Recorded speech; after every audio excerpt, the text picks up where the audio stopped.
¿Qué tal? Muy buenas noches. Bienvenidos al Cascabel en 13. El próximo jueves se va a debatir la moción de censura con la que el Partido Socialista pretende sacar a Rajoy de la Moncloa. Y el viernes, a mediodía, está prevista la votación. El caso es que a 3 días vista de ese debate, parece que Pedro Sánchez se va a tirar a una piscina sin agua porque no cuenta con los votos suficientes para que su moción salga adelante. Es un riesgo político enorme el que va a correr el líder del PSOE, teniendo en cuenta que hasta su socio en esto, que ya le ha dicho que le apoya, Pablo Iglesias, está aventando que si la moción fracasa, también fracasa políticamente Pedro Sánchez y debería dimitir. Presión a tope la que le está metiendo Iglesias a Sánchez para que busque los apoyos necesarios.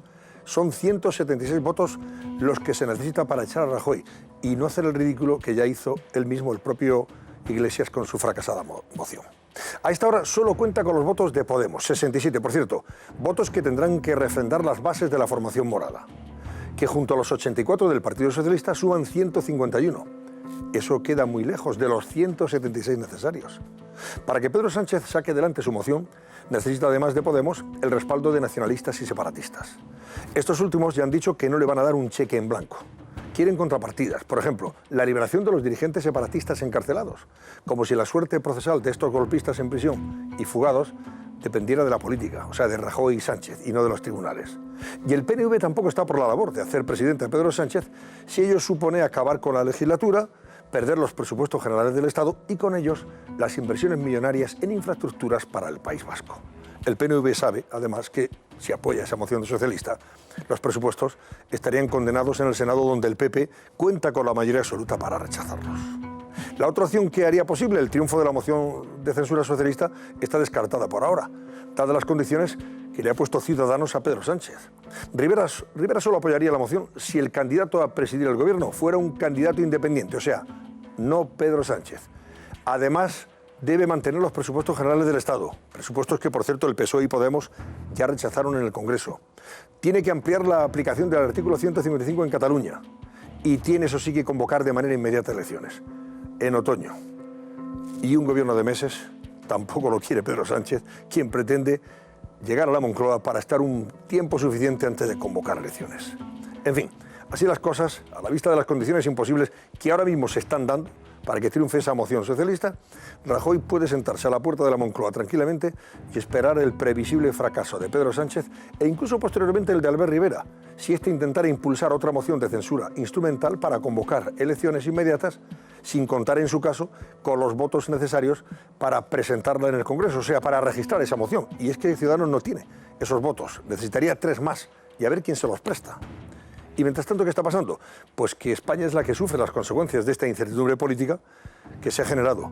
Consecuencias negativas para la economía, sin duda. Sube la prima de riesgo, bajan las bolsas. En fin, esta noche vamos a analizar la situación a partir de una sentencia, la del caso Gürtel, que algunos juristas han tildado de demagógica y populista desde el punto de vista punitivo en lo que se refiere a la condena del PP, y que ha justificado esa condena para Pedro Sánchez la presentación de la moción de censura contra Rajoy. Y nos vamos a preguntar, en todo caso, si Rajoy debe convocar elecciones generales antes de las autonómicas y municipales del próximo mes de mayo. Sobre la moción de censura socialista, Laura Gómez, plantéanos tú la pregunta del barómetro. Buenas noches. ¿Qué tal, Antonio? Pues efectivamente la pregunta de hoy a los espectadores tiene que ver con la moción de censura, como decías, y les preguntamos a ustedes, ¿cree que tendrá éxito la moción de censura contra Mariano Rajoy? Pues como siempre, marque el 905-855-001, si cree que sí, que saldrá adelante con el apoyo de los partidos del hemiciclo, y si por el contrario piensan que no, marque el mismo número pero acabado en 002. Estamos activos también en redes sociales, en Twitter, recuerden que somos @elcascabel13, y para seguir comentando el análisis del programa de hoy, utilicen el hashtag #elcascabel28M. Antonio. Gracias, Laura. Pregunta que podremos plantearle también a la portavoz del Partido Socialista en el Congreso de los Diputados, que será una de nuestras invitadas. Susana Ollero, buenas noches. Buenas noches, Antonio. Pues sí, le vamos a preguntar a Margarita Robles si confía en que esa moción de censura prospere. Porque, por un lado, los varones socialistas no quieren pactar con los partidos independentistas, así que necesitarían el apoyo de Ciudadanos. Pero Albert Rivera también ha anunciado que va a poner condiciones, quiere candidato independiente. Por otro lado, no sabemos qué va a hacer el PNV. Hace muy pocos días acaba de apoyar los presupuestos generales de Mariano Rajoy. Así que así las cosas, Margarita Robles nos va a desvelar si es viable o no esa moción de censura o si también habría pactos secretos que no conocemos. Las respuestas a todas estas incógnitas en muy pocos minutos. No se muevan. Gracias, Susana. Bueno, así mismo vamos a comentar las consecuencias esta situación tiene en la economía y en los mercados. Vean. La decisión de Pedro Sánchez de presentar una moción de censura provoca un tsunami en la política española y también en la bolsa.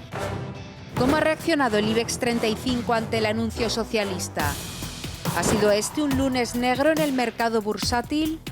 ¿Seguirá esta tendencia durante los próximos días?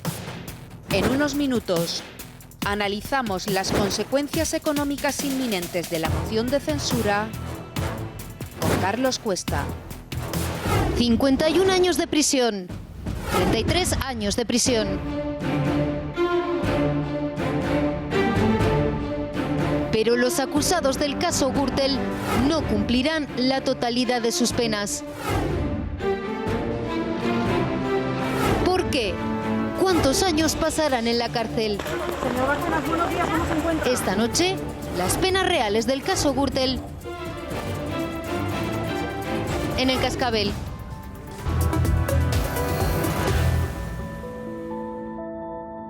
...51 años de prisión... ...33 años de prisión... Pero los acusados del caso Gürtel... ...no cumplirán la totalidad de sus penas. ¿Por qué? ¿Cuántos años pasarán en la cárcel? Señor Bárcenas, buenos días, ¿cómo se encuentra? Esta noche, las penas reales del caso Gürtel en el Cascabel. Luego recordaremos las justificaciones que han explicitado algunos de ellos para no ingresar en prisión y empezar a cumplir la condena. Pero antes, Ana Sambual, ¿tengo un titular de la moción de censura? ¿Va a triunfar, no va a triunfar? Pues esto? a mí me da la impresión, después de haber oído hoy además a Pedro Sánchez y por lo que se escucha en el entorno de los partidos que tendrían que apoyarle, que aritméticamente está condenada al fracaso. Ahora bien, eso no significa que no le pueda llegar a ser útil al PSOE. Hemos visto mociones de censura en las que los han presentado, por ejemplo Felipe González, la que le planteó a Suárez, se validan como alternativa de gobierno.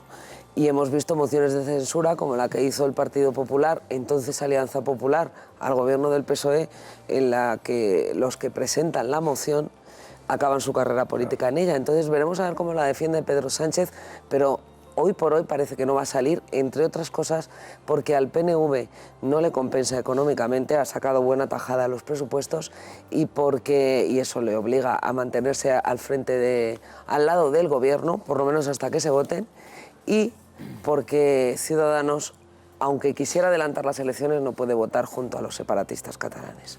Alfonso Merlos. Pues mi titular es que Pedro Sánchez se ha precipitado y ha puesto el carro por delante de los bueyes y no ha entendido la esencia de la moción de censura. La moción de censura no es un elemento de protesta extremo contra el gobierno. Es verdad que hay una primera parte y es que hay una mayoría parlamentaria clamorosa que entiende que el tiempo de Mariano Rajoy se ha agotado, en eso hay consenso, pero hay una segunda parte que es tan importante o más y es consensuar un programa alternativo y consensuar un candidato alternativo. Y de aquí al viernes me da la sensación de que no van a llegar. No van a llegar, ¿verdad? Verónica Fumanal. Pues yo, Antonio, recogería el guante de Alfonso cuando dice que es una moción de censura. Una moción de censura es validar si el presidente del Gobierno sigue teniendo la confianza de la Cámara. Y es lo que a día de hoy no sabemos. Parece que a Pedro Sánchez no le van a salir los números, parece que ellos tampoco lo esperan por el tono del discurso y ese final de, bueno, y si no habrá sido para bien. Pero a mí lo que me gustaría saber es si el presidente del Gobierno hoy en día tiene la confianza de la Cámara, porque puede pasar que sin tener la confianza de la Cámara, por las líneas rojas y el demérito de la oposición, no se pueda construir un candidato alternativo. Felipe González, en 1996, perdió la confianza de la Cámara y convocó elecciones. Lo que Mariano Rajoy no puede hacer es secuestrar las instituciones para seguir su supervivencia. Pablo Iglesias. Bueno, para mí el titular es que es una moción de censura inútil porque a día de hoy no va a salir adelante. Sabemos que no cuenta con los apoyos y prácticamente hay pocos partidos que estén garantizando el voto a favor a Pedro Sánchez, que es lo que necesitan. No valen las abstenciones. Es una moción de censura inútil y también express, porque como ha explicado José Luis al principio, se va a votar el viernes, que es en el plazo más rápido posible. Y eso creo que es relevante porque lo que busca el Gobierno, en este caso, a través de la presidenta del Congreso, creo que es recuperar la normalidad cuanto antes. Es decir, que esta moción de censura inútil y propagandística de Pedro Sánchez pase lo más rápido posible en esta semana de protagonismo de Sánchez, pero la semana que viene volvamos a una normalidad institucional, si se puede llamar así, porque el Gobierno está en minoría, lleva toda la legislatura en minoría en el Congreso y va a seguir en más minoría todavía, por lo que hoy ha dicho Ciudadanos. De momento, el ministro portavoz pasaba esta mañana por los micrófonos de Herrera en COPE y decía que Rajoy no piensa dimitir. El presidente del Gobierno es una persona que no dimite, y no dimite porque cree que en estos momentos lo que necesita España es estabilidad, y la estabilidad la da el Gobierno, no una moción de censura que no tiene el más mínimo sentido. Por lo tanto, el presidente del Gobierno, le puedo asegurar, señor Camacho, que no dimitirá. Y también ha aprovechado para acusar a Pedro Sánchez de traición por presentar esta moción de censura en las actuales circunstancias políticas y económicas. Escuchen. ¿Les ha traicionado Pedro Sánchez de alguna manera? ¿Ustedes lo sienten así? Sí, lo sentimos así. Una persona que está apoyando las medidas que ha tomado el Gobierno para evitar una ilegalidad del señor Torra y que de la noche a la mañana presenta una moción de censura, nos parece que es una persona que un día está en una cosa y otro día está en otra. Y una moción de censura se trabaja, se construye y se buscan los apoyos antes de presentarla, incluso antes de anunciarla. Pues a esta hora de la noche, 22 y 42 minutos de la noche, hasta donde sabemos, José Luis Pérez, Pedro Sánchez no tiene apoyos para sacar adelante esta moción de censura. Hoy mismo incluso los varones del partido le han dicho, hombre, usted saque adelante la moción de censura, pero sin darle nada a cambio a los separatistas, negociar con los separatistas, nada de nada. O sea que lo tiene crudo. Bueno, tan es así que el propio Pedro Sánchez, lo decíamos al principio del programa, en su discurso a puerta cerrada, algunos de esos varones, a la dirección de su partido, les ha dicho que lo ve muy complicado por lo que él denomina la aritmética conservadora de la Cámara, del Congreso, pero insiste, es verdad que no ha tenido contestación interna en este aspecto, pero él insiste en que, pase lo que pase, habrá valido la pena. La moción de censura de Pedro Sánchez, ya venimos contando, lo apuntaba también hace un momento Pablo Iglesias, se va a celebrar el primer día que es posible siguiendo el calendario de la Constitución. Pero vamos a recordar cuáles son las dos únicas posibilidades, aritméticamente hablando, que tendría esa moción de censura de Pedro Sánchez de prosperar. La primera de ellas sería esta, que Partido Socialista, Unidos Podemos y Ciudadanos unieran todos sus diputados en la Cámara para alcanzar ese número de 183. Es una mayoría, sería una mayoría lo suficientemente holgada. Conviene recordar que la mayoría absoluta se sitúa en 176 diputados. Vamos a ver qué ha dicho cada uno de los portavoces de esas tres formaciones. Lógicamente, el proponente, el candidato, de hecho, a la presidencia del Gobierno, en esa moción de censura, que también hay que explicar que siempre es constructiva, es decir, con un programa alternativo, con un programa y un candidato alternativo, Pedro Sánchez, que lo que sostiene es que él apela a todos los diputados, a los 350 del Congreso, para devolver a los ciudadanos la confianza en la política. Desde aquí les tendemos la mano para entre todos construir un gran acuerdo nacional por la regeneración democrática, apelar a la responsabilidad de los 350 diputados y diputadas. Lo que está en juego con esta moción de censura es la confianza en la política. ¿Qué dicen en Unidos Podemos? La dirección, lo subrayo, de esta formación siempre, desde el comienzo, desde el viernes, ha dejado claro que ellos están por el sí a Pedro Sánchez. Pero hoy Irene Montero, su portavoz parlamentaria, apuntaba que, lógicamente, en su lógica interna, esa decisión compete a las bases de Unidos Podemos. ¿Apoyas que Podemos vote a favor de una moción de censura para echar al Partido Popular y a M. Rajoy del Gobierno? Haremos esta consulta porque esto es imprescindible en todos los procesos y decisiones importantes. Dado que nuestras propias inscritos e inscritas ya han decidido en numerosas ocasiones que la prioridad es desalojar al Partido Popular, pues avanzar que esta vez también nos dirán que nuestra prioridad como cargos públicos es intentar desalojar al Partido Popular de las instituciones y que participarán con contundencia para que apretemos ese botón del desalojo. Pero porque hoy por hoy, al menos, esta posibilidad de que prosperara, de que tuviera éxito la moción de censura de Pedro Sánchez es imposible, porque Ciudadanos desde el comienzo ha dicho que no respaldarían una moción de censura que incluyera el voto positivo de Unidos Podemos. De hecho, hoy el líder de Ciudadanos, Albert Rivera, lo que dice, en lo que insiste, es en que hay que adelantar las elecciones generales. De hecho, él se muestra partidario a hablar, a negociar, dice, con Rajoy para que esas hipotéticas elecciones generales que el Partido Popular y que el Gobierno ya han descartado que se vayan a adelantar, quiere Albert Rivera que se celebraran en otoño, después del verano. una moción para ir a las elecciones. Y si Rajoy y el Gobierno dicen que están dispuestos a discutir una salida, un fin ordenado de la legislatura, si dice eso, nosotros estamos dispuestos a hablar con el Gobierno. Materialmente sería imposible hacerlo antes del verano, por tanto, por eso decimos otoño. Por tanto, esa primera posibilidad, Partido Socialista, Unidos Podemos, Ciudadanos, parece prácticamente descartada, pero hay una segunda vía por la que podría prosperar, tener éxito la moción de censura de Pedro Sánchez. Sería todavía más rocambolesca, esta que están viendo en las pantallas. El Partido Socialista como proponente, como candidato, Unidos Podemos, Esquerra Republicana, el PDeCAT, PNV y Compromís.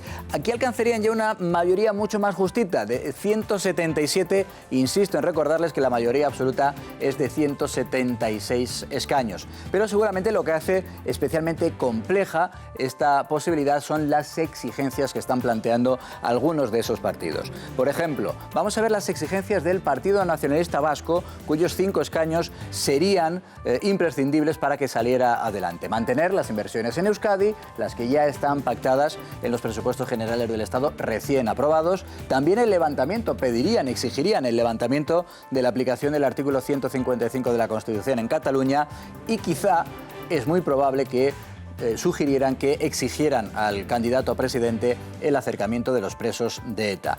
Con todo y con eso, y a pesar de esas exigencias de los nacionalistas, tampoco se le ve demasiado entusiasta con el hipotético respaldo a esa moción del Partido Socialista al portavoz parlamentario del Partido Nacionalista Vasco, a Aitor Esteban.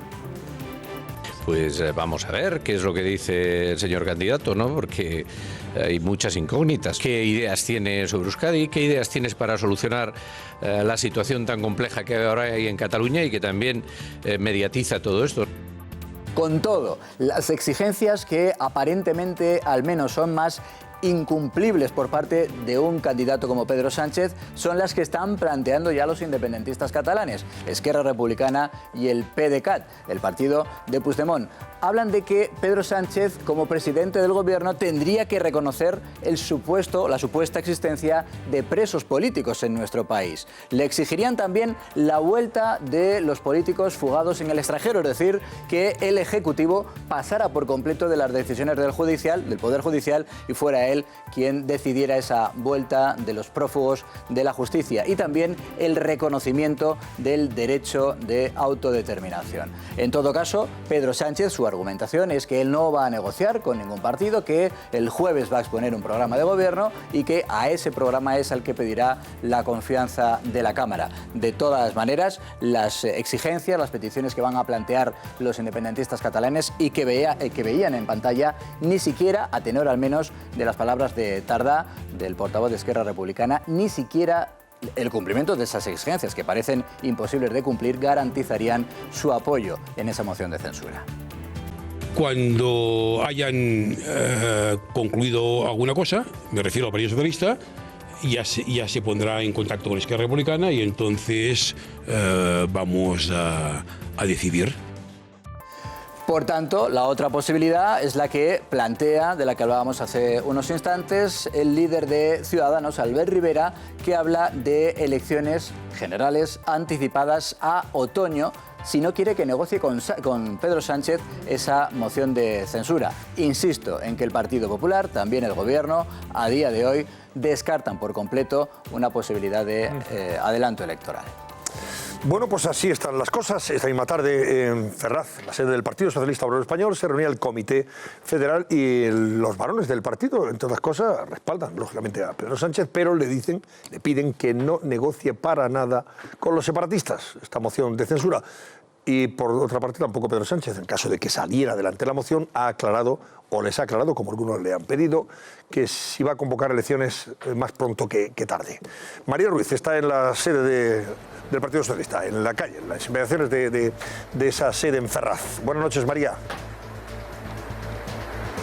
Buenas noches, Antonio. Aquí esta tarde ha quedado claro. Moción de censura sí, pero no bajo cualquier condición. Los varones han exigido a Pedro Sánchez no pactar con los independentistas catalanes y Sánchez les insta a no entrar en unas provocaciones de un PP que se siente acorralado tras la publicación de la sentencia del caso Gürtel. Les ha dicho también que no tiene todavía una hoja de ruta clara y una de las más claras en cuanto a no pactar con los independentistas ha sido Susana Díaz, que ha hablado de un PP, de un PSOE que ha sido siempre fiel a sus ideas y responsable. Escuchen. Es lógico que el Partido Popular no puede estar ni un minuto más porque está inhabilitado y porque la imagen de este país, el sentimiento de los españoles, no merecemos esto. Y a partir de ahí también comparto que no puede haber ni una sola concesión ni acuerdo con los independentistas. Es decir, quienes quieren destruir este país no pueden ser parte de la solución. Pues difícil la tesitura que se plantea. Margarita Robles es la portavoz del Grupo Parlamentario Socialista en el Congreso de los Diputados. Margarita, buenas noches. Muy buenas noches. Bueno, a esta hora aparentemente, aparente y realmente, dados los apoyos que hay, no hay agua en la piscina. Y Pedro Sánchez se va a tirar de cabeza, ¿o no? Bueno, yo creo que, con todo el respeto, se está haciendo un planteamiento equivocado de esta moción de censura.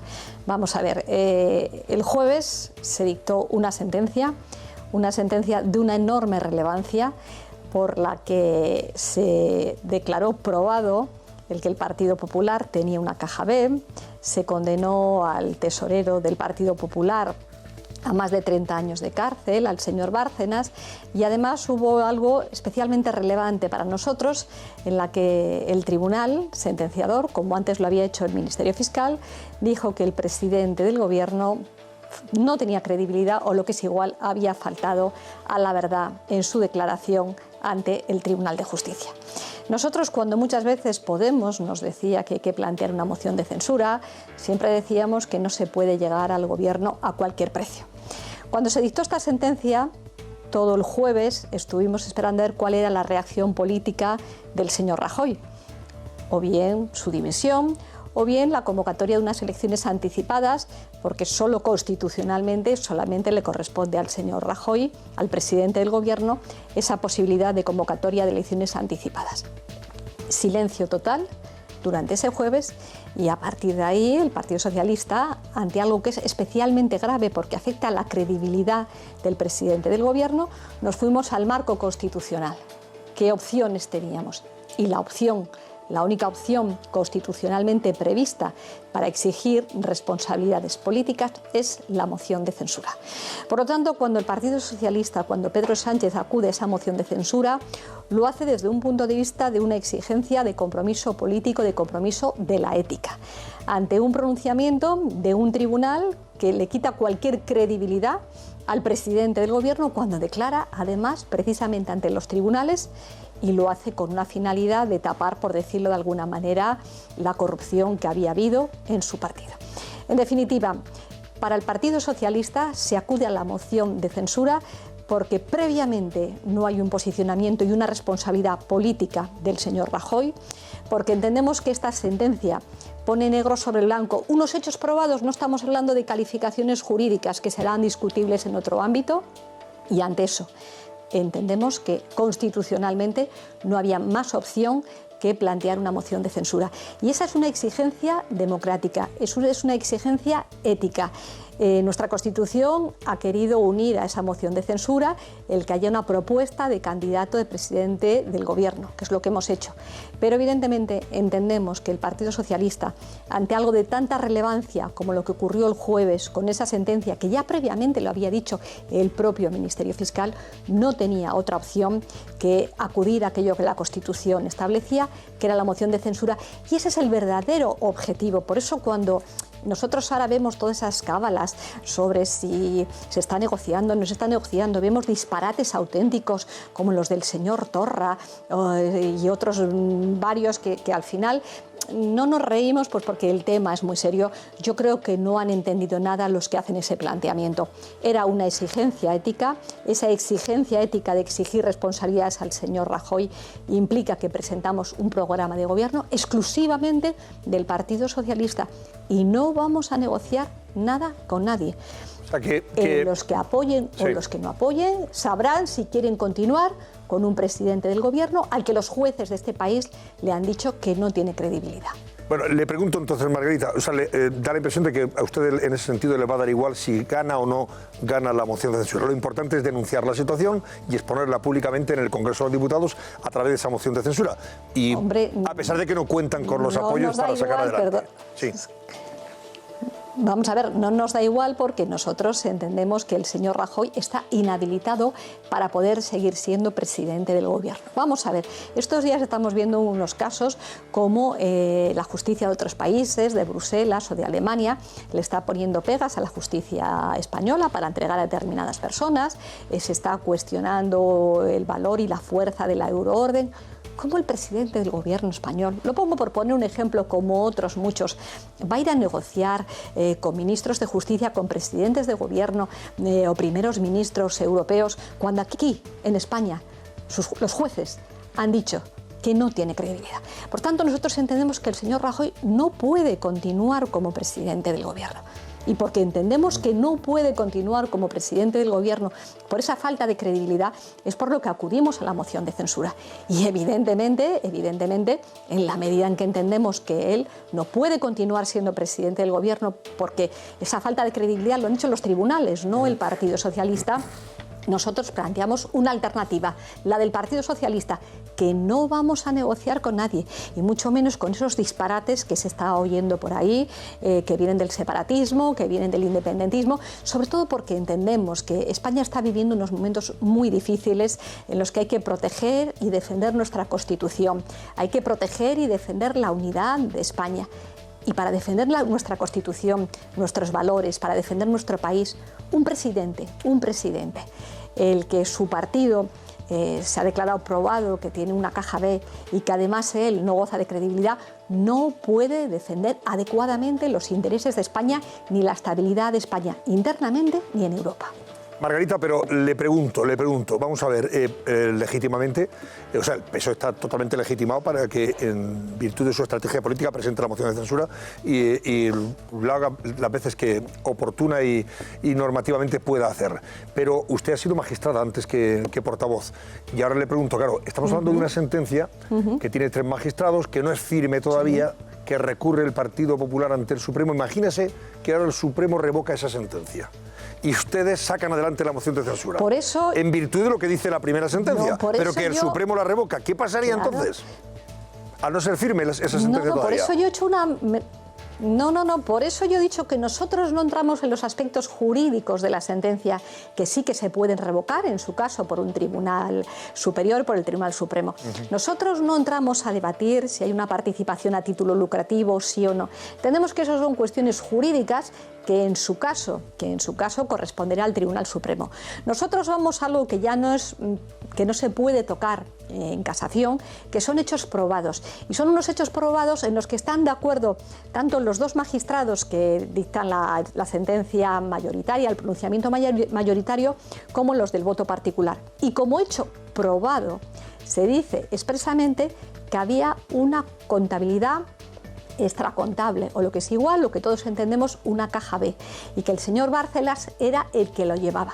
Esos son hechos probados y precisamente todo el mundo que conoce el derecho sabe que los hechos probados no son revisables en casación, son revisables las cuestiones jurídicas. Y por lo tanto, nosotros, mire, cuando el jueves se dio publicidad a la sentencia, hubo determinados grupos políticos que inmediatamente salieron a pronunciarse. Y a nosotros, al Partido Socialista, se nos echaba en cara el que no salíamos. ¿Y sabe por qué? Porque nosotros dedicamos ese día, yo, por ejemplo, a leer la sentencia, a leer el voto particular y a saber cuáles eran aquellos aspectos jurídicos en los que no íbamos a entrar y aquellos aspectos políticos de hechos probados en los que sí podíamos entrar. Por eso digo que son cuestiones distintas. No entramos en el aspecto jurídico, pero en los hechos probados sí que entramos. Y luego hay algo que es evidente también, ya no solamente esos hechos probados de la sentencia, sino que el Ministerio Fiscal, no voy a explicar qué es el Ministerio Fiscal, dice en su escrito de conclusiones que la credibilidad del presidente del Gobierno, bueno, pues es una credibilidad que deja mucho que desear. Y eso yo añadiría además mi propia experiencia personal cuando fui vocal del Consejo General del Poder Judicial. Mire, el juez Pablo Ruz pasó un verdadero calvario para poder instruir el caso Gürtel. Hubo que protegerle, ampararle desde el Consejo General del Poder Judicial, porque por parte del Gobierno presidido por el señor Rajoy se le negaba la documentación, aquella intervención célebre del señor Montoro diciendo no le vamos a dar nada al juez Pablo Ruz, que tuvo que salir hasta el Ministerio Fiscal. Por tanto, nosotros no estamos hablando de hechos ocurridos en el 2003 o de hechos ocurridos en el 2004. Nosotros estamos hablando de hechos que acaban de ocurrir ahora. La declaración como testigo del señor Rajoy fue en el mes de julio de este año, y esa declaración testifical, que no tiene aspectos jurídicos, que son los que se podrían revocar, eso ha ocurrido en julio, no de este año, del año pasado. Bueno, le pregunto dos cosas más, una relacionada con Pablo Iglesias, otra con Rivera. Pablo Iglesias ha dicho, y dígame usted qué le responde, si fracasa la moción de censura, a pesar de que en principio van a contar con los votos de Podemos, salvo que digan lo contrario de las bases, si fracasa la moción de censura, es un fracaso de Pedro Sánchez y tiene que dimitir. ¿Qué le responde? Bueno, hombre, Pablo Iglesias presentó una moción de censura no hace mucho y la perdió, y además la perdió estrepitosamente. Por tanto, yo creo que Pablo Iglesias tiene muchas razones para estar callado en este momento, tiene muchos problemas internos, incluso de comportamiento personal, y sería bueno que no diera consejos, y mucho más cuando, ya digo, él precisamente promovió una moción de censura que fracasó por completo. Sobre Albert Rivera, Margarita. Albert Rivera ha puesto condiciones, ha dicho estaríamos apoyando esa moción de censura si el candidato fuera independiente y no Pedro Sánchez. 2, que se ampliara la intervención del 155. O sea, perdón, la cobertura del 155, que siguiera adelante en Cataluña. 3, que hubiera elecciones ya, o sea, en otoño. Censura y elecciones, convocatoria de elecciones. Sí. Hay una cosa que sería buena, y yo creo que los políticos, además de saber de política, deben tener un poco en cuenta el ordenamiento jurídico y el marco constitucional, porque si no, claro, hay riesgos de equivocarse, ¿no? Cuando el grupo del señor Rivera sale hablando de una moción de censura instrumental con la finalidad de convocar elecciones, pues yo creo que ignora que nuestra Constitución quiere una moción de censura constructiva. No quiere una moción de censura instrumental, y debe saber también que cuando hay una moción de censura ya presentada no se pueden convocar elecciones anticipadas. Por lo tanto, yo creo que sería bueno que supieran cuál es el marco constitucional, porque precisamente la Constitución tiene que ser nuestro parámetro, nuestra línea de actuación desde cualquier punto de vista.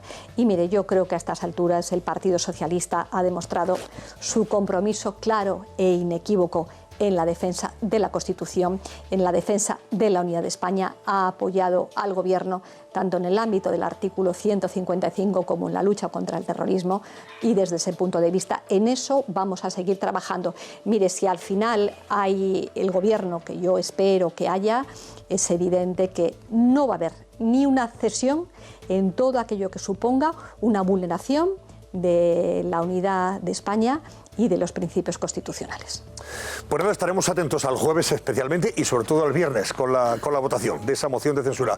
Margarita Robles, muchísimas gracias. Gracias y muy buenas noches. A ustedes, como siempre, muchas gracias. Gracias. Margarita Robles, portavoz del Partido Socialista en el Congreso de los Diputados. Ahora seguiremos hablando de la moción de censura. Luego tenemos previsto también hablar con Ana Oramas, que es curioso, ella ha dicho que ha recibido mensajitos de Albert Rivera, porque claro, dice, si fracasa la moción de censura del PSOE, a lo mejor trato yo de impulsar una y necesitaría el apoyo de 3 diputados para registrarla, porque el Ciudadano no tiene suficientes votos para registrar, presentar una moción de censura. Así que de eso también hablaremos y os pediré opinión sobre todo esto, a través de lo que nos ha dicho también la portavoz del PSOE en el Congreso. Pero antes tenemos que hacer una brevísima pausa y un consejo que nos da Susana Ollero para que no salgan ustedes con su coche sin el avisador de radares F15 de Ángel Driver. Escúchenla.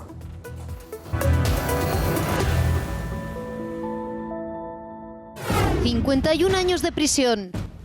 ...33 años de prisión... Pero los acusados del caso Gürtel no cumplirán la totalidad de sus penas. ¿Por qué? ¿Cuántos años pasarán en la cárcel? Señor Bárcenas, buenos días, ¿cómo se encuentra? Esta noche, las penas reales del caso Gürtel en el Cascabel. Pero antes estamos todavía con lo de la moción de censura. Hemos hablado con Margarita Robles, habéis escuchado las respuestas.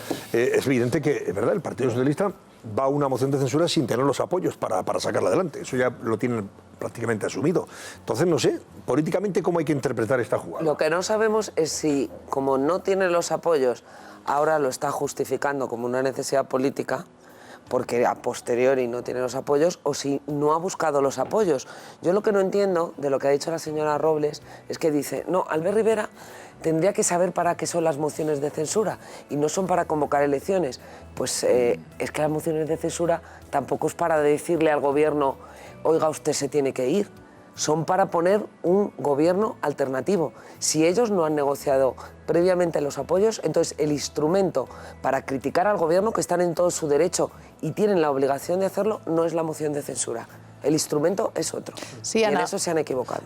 Pero lo que es cierto que decía Margarita Robles es que en estos momentos hay una crisis institucional de primer nivel en el Gobierno de España. No, crisis política, no institucional. Es bueno, que es diferente. Ana, cuando las instituciones se utilizan en beneficio propio, se está institucionalizando la crisis. Porque ¿Y no se el está señor... utilizando una moción de censura en beneficio propio y utilizando una institución como el Congreso? Porque ¿qué hace el señor Rajoy cuando el otro día dijo que los jueces no repartían carnes de credibilidad?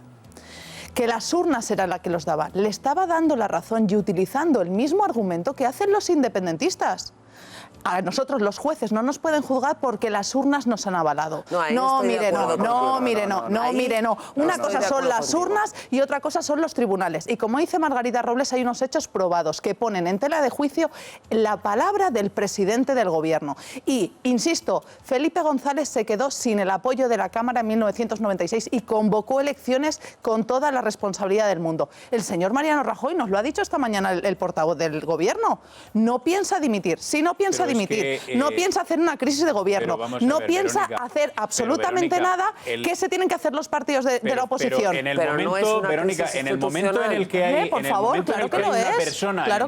una persona y un partido político que toma la iniciativa, yo ciertamente no tengo la información de si al señor Pedro Sánchez se le ha ocurrido a él mismo promover la moción de censura o alguien se lo ha sugerido. Pero en el momento en el que esto se plantea, la pelota está en el tejado del Partido Socialista, que es el que tiene que intentar movilizar los apoyos, primero para echar al gobierno, segundo para hacer un programa y tercero para intentar investir a un candidato alternativo. Y ya hemos visto en la entrevista que ha concedido aquí hace unos minutos la señora Margarita Robles, que ya ha reconocido que la moción de censura pues es prácticamente imposible que prospere. Entonces, yo creo que hay que hacer una reflexión a nivel general, ahora que tanto se habla del clima político y de las instituciones. Y mi reflexión es la siguiente. A mí me parece muy bien que si se ha notificado la semana pasada la sentencia del caso Gürtel y hay un señor que era gerente del partido que ha sido condenado, hay otro señor que era un empresario, el señor Correa, que hacía negocios con el partido, que también ha sido condenado, un señor como López Viejo, consejero importante, que también ha sido condenado, me parece muy respetable que haya partidos que digan, se ha terminado con Mariano Rajoy y con el Partido Popular, hasta aquí hemos llegado con esta sentencia, hay que acabar.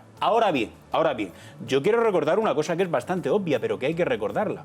En Andalucía hay 22 altos cargos que están sentados en el banquillo estas semanas porque se han perdido 740 millones de euros. Entre ellos, los que tienen que contar dónde se ha metido este dinero son dos expresidentes, el señor Chávez y Griñán. Cuando he escuchado hace unos minutos que estaba diciendo la señora Margarita Robles, Mariano Rajoy, ¿dónde va a tener la credibilidad ahora cuando vaya a Europa? Hace 2 años la Unión Europea le ha quitado a los andaluces 470 millones de euros del Fondo Social Europeo, lo ha congelado porque no se ha fiado de la corrupción que había en Andalucía. Eso ha ocurrido ya. Por lo tanto, la única reflexión que hago es que, pase lo que pase con esta moción de censura el viernes, que seguramente será derrotada, como pongamos el listón a esta altura muy alta para elevar la calidad de nuestra democracia, por favor, pongámoslo en todos los casos.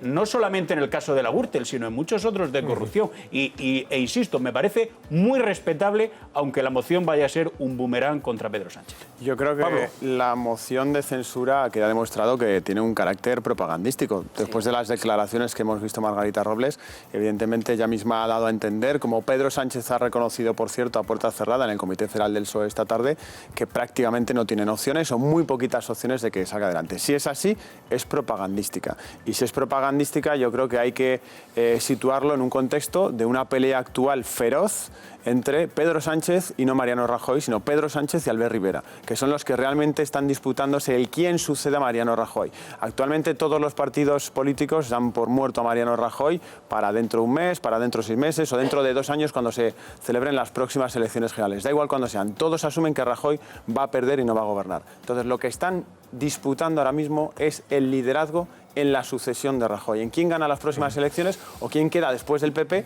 y, por tanto, cómo se reparten el poder para ser el próximo presidente del gobierno. Rivera está, en primer lugar, en casi todas las encuestas. Pedro Sánchez ha visto una oportunidad con la sentencia del caso Gürtel y ha dicho, esta es la mía, presento una moción de censura, nunca voy al Congreso de los Diputados, soy el protagonista durante más de 24 horas, yo tomo la palabra, digo a los españoles estoy aquí y, como sí ha dicho además Margarita Robles, puedo demostrar algo en lo que Rivera le lleva la delantera.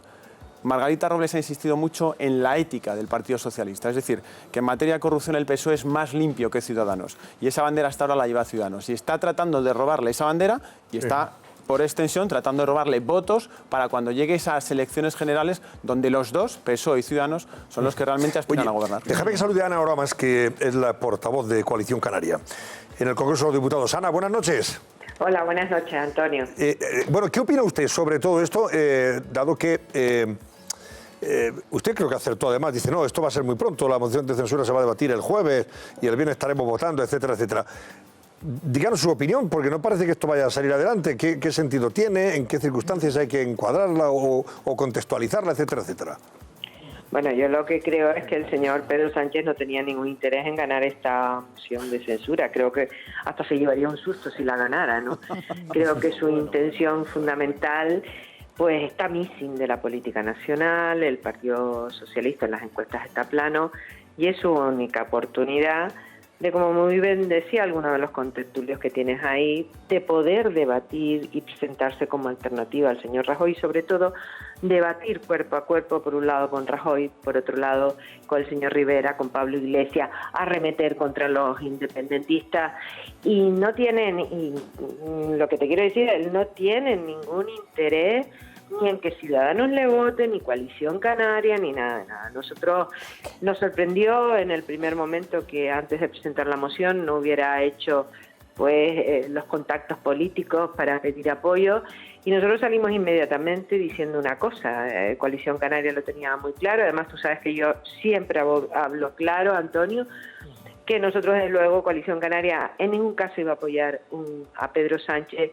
si sus apoyos políticos para un gobierno iban a ser Podemos y los independentistas radicales, porque eso era el caos. Y lo que creo es que el fin no justifica los medios y Coalición Canaria no iba a participar. Y a partir de ahí no dijimos no a Pedro Sánchez. Yo te recuerdo que hace 2 años nosotros apoyamos el cambio y fue Podemos el que decidió que prefería que siguiera el señor Rajoy y el gobierno del Partido Popular. O sea, si el señor Rajoy ha gobernado porque Podemos no quiso en aquel momento apoyar a Pedro Sánchez. Vamos a decirlo claramente. Y en ese sentido, nosotros lo que hemos dicho es, si él busca otros apoyos distintos de lo que son Podemos y los independentismos radicales, Coalición Canaria está dispuesta a escuchar y a verlo, pero queremos saber con quién, para qué y sobre todo qué es lo que quiere. Entonces ellos hoy, acabo de oír ahí a Margarita Robles, han dicho que no van a negociar con nadie, ni hablar con nadie, no han llamado por teléfono a nadie, yo he estado todo el día en el Congreso.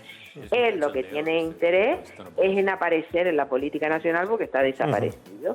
Bueno. Y bueno, lo que no le vamos a hacer ni Coalición Canaria, ni el PNV, ni ninguna fuerza política, ni la campaña electoral al señor Pedro Sánchez, ni al don Albert Rivera, ni a don Pablo Iglesias, ni a nadie, cada uno que se haga su campaña. Ahora es lamentable con los problemas que tiene este país que estemos en este momento solamente con un teatrillo dentro del Congreso que no tiene nada más que hacer. Y después están los de Ciudadanos, pues diciendo que van a presentar ellos otra moción de censura para que haya elecciones en 2 meses, pero le faltan 3 votos, claro, y diciendo que los van a coger en el grupo mixto. Pues yo me adelanté esta mañana, a mí nadie me ha llamado, lo he leído en la prensa, lo he oído, creo que el señor Villegas lo dijo en un corrillo, y yo me he adelantado diciendo que mira, este país tiene muchos problemas, tenemos pendiente el tema de pensiones, la educación, el tema de Cataluña, para que estemos ahora para lucimiento del señor Rivera, otra tercera moción que no va a salir, porque el único que quiere elecciones ya es el señor Rivera, y yo no estoy para facilitarle las campañas electorales ni el protagonismo de 24 horas, ni a Albert Rivera, ni a Pablo Iglesias, ni a Pedro Sánchez. Ya está bien. Entonces, Ana, pero me he adelantado y he dicho eso. Sí, pero es verdad que Albert Rivera, le ha enviado mensajitos para ver si le apoyaba en la presentación de una moción de censura constructiva o instrumental, como dice él, efectivamente, Mire, para convocar elecciones. Sí. Salió publicado en varios medios este fin de semana. Parece ser que el señor Villegas, en un corrillo de periodistas, comentaron varios periodistas del Congreso, cuando le dijeron, pero ¿de dónde van a sacar los tres votos que necesite? Dice, hay mucho margen en el grupo mixto y hay gente como Ana Aramas y tal. Y entonces a mí no me ha llamado nadie de Ciudadanos. Y como no me apetece, además, Antonio, que me llame nadie de Ciudadanos, pues yo me he adelantado y he dicho, por cierto, que yo no voy a firmar en ningún caso ninguna moción del señor Albert Rivera. Lo único que me faltaba. Ya estamos mayores para cosas como estas, ¿no? Bueno, tenemos los presupuestos generales del Estado a punto de ser aprobados. Si pasan el Rubicón del Senado, en caso de que las circunstancias... Primero va la moción de censura. Si la moción de censura no triunfa, luego vienen los presupuestos y parece que sí saldrían adelante. Le pregunto, Ana, ¿sería conveniente que el presidente del Gobierno adelantara las elecciones, convocar elecciones antes de las municipales y autonómicas en estas circunstancias? O sea, en el otoño próximo o en febrero, sin ir más lejos. Mire, vienen unos meses muy difíciles para el Partido Popular. Yo creo que la situación de los juicios y de la corrupción es inasumible por la ciudadanía. Creo que el Partido Popular tiene que ir a un proceso de regeneración, que tenemos que cerrar filas, desde luego, en la mejora de las leyes y en el funcionamiento de la justicia, para que los corruptos vayan a la cárcel, devuelvan el dinero, pero que el Partido Popular tendrá que buscar un nuevo liderazgo y eso va a necesitar su tiempo porque también hay guerras dentro del Partido Popular. Y en ese sentido, bueno, yo no creo que se llegue al 2020, que se acabe la legislatura, y parece lógico que a lo largo del 2019, una vez definan candidato y resuelvan sus batallitas internas, pues el Partido Popular pues tenga un partido fuerte, con gente que esté al frente del mismo, que no haya tenido que ver ni con el gobierno del señor Aznar, que por cierto está desaparecido, ni con casos de corrupción. Y en ese sentido, pues la derecha española pues pueda tener una regeneración, por un lado política, y un nuevo liderazgo. Eso no se resuelve en un mes, pero desde luego yo no creo que con un presupuesto prorrogado del 2019 y todos los juicios que tienen pendientes todavía, este gobierno pueda llegar al 2020. En ese sentido, lo lógico desde mi punto de vista, la única posibilidad para mantenerle un pulso a Ciudadanos es que el Partido Popular se pueda plantear hacer coincidir las generales con las municipales, porque al tener miles de alcaldes y de concejales, eso es una maquinaria electoral muy importante con la que no cuenta Ciudadanos. Ahora, no lo sé, yo no hablo de estas cosas con el señor Rajoy. A mí el señor Rajoy le tengo respeto, pero bueno, la situación, creo, de su partido en este momento y en los próximos meses va a ser muy, muy complicada. Ahora, el fin no justifica los medios. No podemos ir a un caos en este país. Necesitamos el presupuesto, necesitamos el techo de gasto para que 17 comunidades autónomas y 8.000 ayuntamientos tengan presupuesto en el 2019 y necesitamos resolver asuntos de país. Entonces, ¿qué le quiero decir? Eso no se puede hacer con un gobierno apoyado por el señor Iglesias, por PDK, por Esquerra Republicana y por Bildu. Seamos serios, o sea, y desde luego, don Albert Rivera, en mitad del lío que tenemos de Cataluña, sin los presupuestos aprobados, sin resolver el techo de gasto, que diga que haya unas elecciones en 2 meses y durante 2 meses alguien de tercera o de cuarta fila sea el presidente de este país, esté en Moncloa, vaya a las cumbres europeas y resuelva todo este asunto, es de niño chico, porque como decimos en Canarias, esto no es serio, hombre. Hay que tener sentido de la responsabilidad. El fin no justifica los medios y hay que tener un gobierno lo más estable posible hasta las próximas elecciones, que se tendrán que adelantar sí o sí, pero no hacerlas dentro de un mes como quiere el señor Rivera. Interesante lo que nos dice Ana Oramas, que aprovecho para invitarla a ver si se viene una noche por aquí. Ahora el jueves, por ejemplo, después del debate, o el mismo viernes, si le apetece, y charlamos tranquilamente. Muchísimas gracias, Ana. Bueno, adiós, Antonio. Gracias. Ana Oramas, la portavoz de Coalición Canaria. Fíjate, es verdad que, claro, esa es una posibilidad, llevar las elecciones generales y hacerlas coincidir con las autonómicas y municipales. Pasa que no sé si eso es fácil. Europeas y europeas. Todo a una carta. en 24 horas. A una carta. Antonio, pero serían son el 26 de mayo. El 26 de mayo. Europeas, municipales, Todo. autonómicas y generales, no, sería podría todo. ser. Eso sería tremendo. Claro, no tenemos precedentes y por lo tanto sería un experimento para todos los partidos. Y el que va a convocar las elecciones, experimentos los justos. Sí, eso es verdad. Los justos. Sí, ¿no? Esa opción de las 4 urnas, el 26 de mayo del año que viene, es algo que en el Partido Socialista miran con mucho cariño y con anhelo desde hace unos cuantos meses. ¿Le gustaría al Partido Socialista? A Pedro ¿Y Sánchez al PP? dicen que pues a mí lo que me han dicho en el Partido Popular, durante este tiempo que en el PSOE empezaban a sugerir la idea, es que en el PP no lo ven tan bien. El argumento que decían ahora más de esa maquinaria, esa maquinaria te puede funcionar cuando, claro, tú pones en marcha toda la maquinaria, pero al final unas elecciones en las que tú concentras municipales, europeas, autonómicas y generales, las generales lo arrastran todo. Sí. Y si el candidato es Mariano Rajoy, que sabemos cómo está penalizando las encuestas al Partido Popular le podría ir mal. ¿Quiénes serían los primeros que dicen que no a esa opción dentro del propio Partido Popular? Candidatos autonómicos, que se juegan su comunidad, y ayuntamientos, los alcaldes o candidatos a alcaldes. Lo mires por donde lo mires, cada uno ve sus problemas. En todo caso, la verdad es que a mí me parece que el análisis global que ha hecho la señora Oramas es bastante sensato. Es buenísimo. Es decir, hemos visto cómo en las últimas horas y en los últimos días se ha producido un calentón, como hay partidos políticos que se han pasado de frenada porque han tenido la sensación de que cambiar un gobierno y poner otro, pues esto se hace de la noche a la mañana o de una semana para otra, y no es así. Pero sin embargo ha dado también un titular, y es que Mariano Rajoy, ella entiende, y el Partido Popular no va a agotar esta legislatura a nivel nacional. Es que además, ¿y qué es lo que va a ocurrir? Pues lo que va a ocurrir es que, salvo que los sondeos se equivoquen estrepitosamente, cuando lleguemos en la primavera a unas elecciones autonómicas y municipales, va a haber un cambio muy importante en el mapa político de muchos sitios, va a haber una fuerza que va a ir a la baja, que va a ser el Partido Popular, y va a haber como mínimo una que va a ir al alza, que va a ser Ciudadanos. Y veremos lo que ocurre con Partido Socialista y con Podemos. Y ese será el momento en el que esas fuerzas, tres que están contra el Partido Popular, activarán los mecanismos para que Rajoy no termine la legislatura. Ese es el análisis que ha hecho la señora Oramas, y como yo lo hice también hace unos meses, puedo decir que por supuesto que lo comparto. Ahora, lo de esta semana de verdad, en las circunstancias en las que se encuentra este país, la explicación que tiene es complicada. Bueno, os pregunto rápidamente. Una cosa Pablo, que ha dicho Merlos, que tiene toda la razón en el argumento. Ese análisis no solamente lo dice Ana Oramas, no solamente lo sostiene él, también lo sostienen el Partido Popular, y el resto de los partidos están en la misma línea. Va a pasar exactamente eso. Bueno, os pregunto, le preguntábamos a Margarita Robles sobre las declaraciones de Pablo Iglesias. Esto es lo de cuerpo a tierra que ven los nuestros. Pablo Iglesias apoya la moción de censura, apoya Podemos, le va a dar los votos a Sánchez siempre y cuando las bases no digan otra cosa. Bueno, pero también le advierte el señor Iglesias, vaya con los amigos, que si fracasa la moción de censura, una forma de meterle presión para decir, oye, negocia, tío, vamos a sacar esto adelante, ¿no?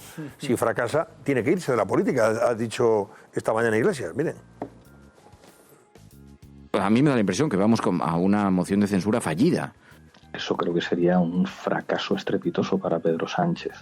Creo que, digamos, en el escenario de que Pedro Sánchez no gane la moción de censura, no imagino mayor fracaso. Yo creo que él no contempla esa posibilidad. Creo que esa posibilidad pues, le situaría fuera de la política.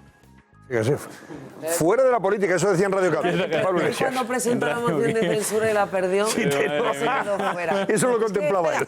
Lo decíais como... Esto lo de la ley del embudo. Pedro Sánchez tiene que ir al Congreso estrecha para los demás y la ancha para mí. Validarse como alternativa frente a Albert Rivera. Y también para marcar el territorio con Pablo Iglesias, porque ha estado muy pegado al gobierno durante todos estos meses con la actuación en Cataluña. Entonces no puede permitir que Pablo Iglesias le quite los votos por la izquierda. Y Pablo Iglesias está en una situación muy complicada porque después del sondeo sobre su casa ha visto que 1 de cada 3 votantes no ha preguntado por su casa, que igual hubieran sido muchos más. Ha preguntado por su liderazgo y 1 de cada 3 votantes le ha dicho que se vaya a su casa. Y ya tienen un líder alternativo que hoy ha pedido perdón para que no le corten la cabeza, que se llama Kichi Alcarre de Cádiz. Porque aquí todos están jugando con la posibilidad de que Mariano Rajoy, tarde o temprano, más temprano que tarde, se tiene que ir, y yo creo que sería un revulsivo para el Partido Popular que abriera un proceso de selección de un nuevo liderazgo.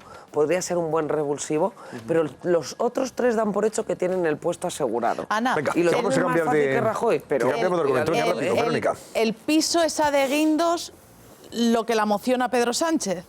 Sí. Es decir, yo le dije a De Guindos que hacía comprándose un piso de 600.000 euros. Que compró uno de 650. Y él se compra uno de 650. Yo presento una moción de censura que fue un fracaso total, sin además el componente de revulsivo que ha supuesto la sentencia de la Gürtel, que obviamente no es lo mismo que todo esté en juicio, se suponga, se sospeche y demás, que con una sentencia firme que puede ser revocada, pero en estos momentos es firme.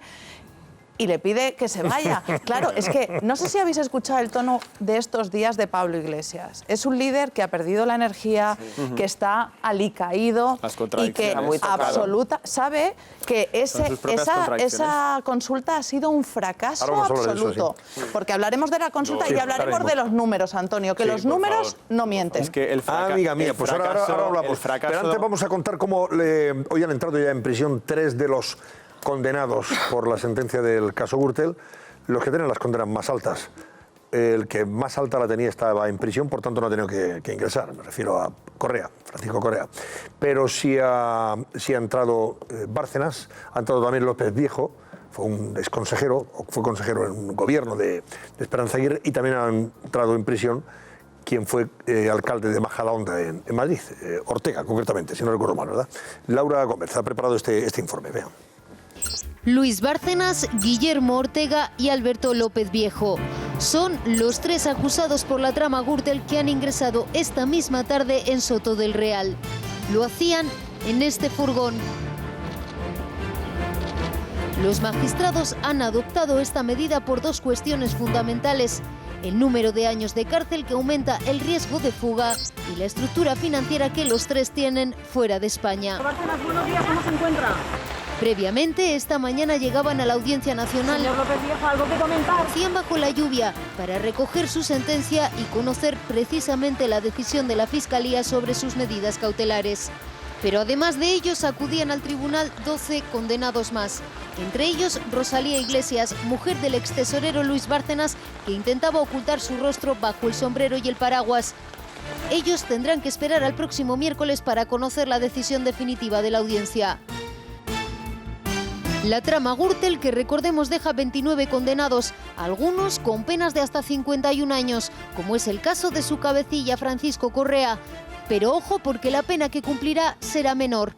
La culpa del Código Penal español, que establece que la máxima pena de un condenado no supere nunca la condena impuesta por su delito más grave, multiplicada por 3. Francisco Correa, por ejemplo, su delito más grave, cohecho con falsedad documental, penado con 5 años de prisión, que multiplicado por 3 serían 15. Este es el número de años que como máximo cumplirá el cabecilla de la trama en prisión. Lo mismo ocurre con Luis Bárcenas. Su delito más grave, el de blanqueo de capitales, está penado con 6 años de prisión, que multiplicado por 3 aumentarían a 18.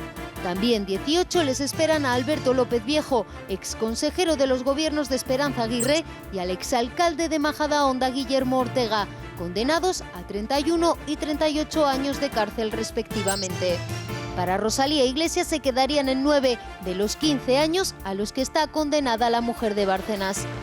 Ninguno de ellos, también establece el Código Penal, cumplirá de forma efectiva más de 20. Bueno, hemos invitado a Carlos Berber, que es colega, periodista, experto en tribunales, es el director de Confilegal, una publicación que merece la pena que ustedes consulten y vean a diario para conocer la vida judicial en España. No os perdéis nada, Carlos. Buenas noches. No, gracias por la publicidad. Hombre, especialmente aquellos que yo recibo todos los días con Filega y me entero de muchas cosas, de lo que pasa en el ámbito de la justicia. Magistrados, jueces, fiscales, abogados, todos están ahí retratados, absolutamente. Noticias del mundo judicial. Oye, por cierto, hemos leído, Carlos, esta mañana que el Consejo General del Poder Judicial impedía a uno de los jueces del caso Gürtel, uno de los 3 jueces, que decidiera sobre el ingreso en prisión o no de los condenados, que hoy han ido pasando en la Vistilla, efectivamente. Que formaba parte del tribunal. Sí, exactamente. ¿Y por qué a alguien que ha formado parte del tribunal se le impide que decida si deben entrar en prisión o no? Porque oficialmente ahora mismo José Ricardo de Prada no es juez en España. Ah, amigo mío. Cuando juzgó el caso Gürtel era juez y después ya dejó de serlo en España. No, desde el 23 de abril hasta el 30 de mayo...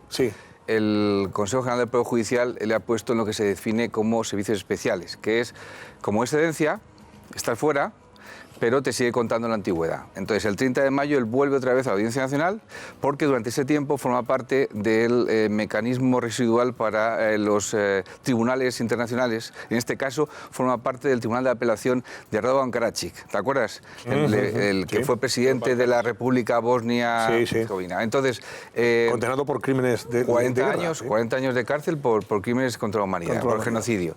Entonces, él pidió formar parte de ese tribunal. Entonces, ¿qué ocurre?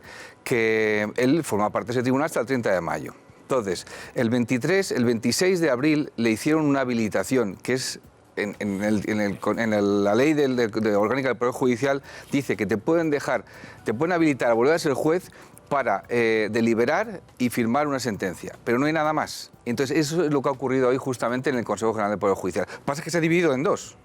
4 vocales han ido por un lado diciendo que sí, que puede ser, y ha habido 4 junto con el presidente. El presidente tiene un voto que es de calidad, un voto que vale por 2. En cualquier caso, ¿qué impresión has recibido tú del ámbito judicial, del mundo judicial, sobre algunos aspectos de la sentencia Gürtel? Depende con quién hables. Te vas al lado conservador y te dicen que es muy fuerte, que es una burrada, que se han pasado, que cuidado que ha sido por unanimidad los 3 magistrados, es decir, Ángel Hurtado, Julio de Diego y José Ricardo Prada han firmado esa sentencia y salvo el voto particular de Ángel Hurtado, el resto lo suscriben ellos. Por lo tanto, lo que han hecho estos señores es muy grave. A una gente me dice, hombre, condenarle a 50 años, como por ejemplo ocurre con Correa, que resulta que un asesinato son 25 años, digo, pero es que no es un delito, es una serie de delitos que la cosa... O sea, suman varios delitos. Son un montón, una decena de delitos. Es un aviso para navegantes, evidentemente. Entonces, bueno, y en el lado de la izquierda o conservador o progresista, lo que pasa es que yo tengo una teoría, y es que aquí hacemos demasiada historia entre gente de derecha y gente de izquierda dentro de la judicatura. Tú tienes que hablar más en términos de personalidades y de relaciones. Es decir, que eso manda mucho más que el tema de que tú seas de derechas o seas de izquierdas. Es decir, y lo vemos en el tribunal que ha juzgado a estos señores. 3 señores. Siempre se está diciendo que Julio de Diego es un señor de izquierda. Julio de Diego no es un señor de izquierda, es un señor conservador. Lo que pasa es que desde hace tiempo tiene una serie de diferencias en su propia sala. ¿Y José Ricardo de Prada? José Ricardo de Prada es es un magistrado progresista, es un magistrado, habla idiomas, es brillante, tan brillante, algunos le califican de sectario y que dicen que ha tenido que ver mucho en el resultado de esa sentencia. Yo sigo diciendo, son 3 magistrados, José Ricardo de Prada tiene 60 años, el señor Hurtado tiene 63 y el señor Julio de Diego tiene 67. ¿Quién es el más amigo de Garzón de los 3?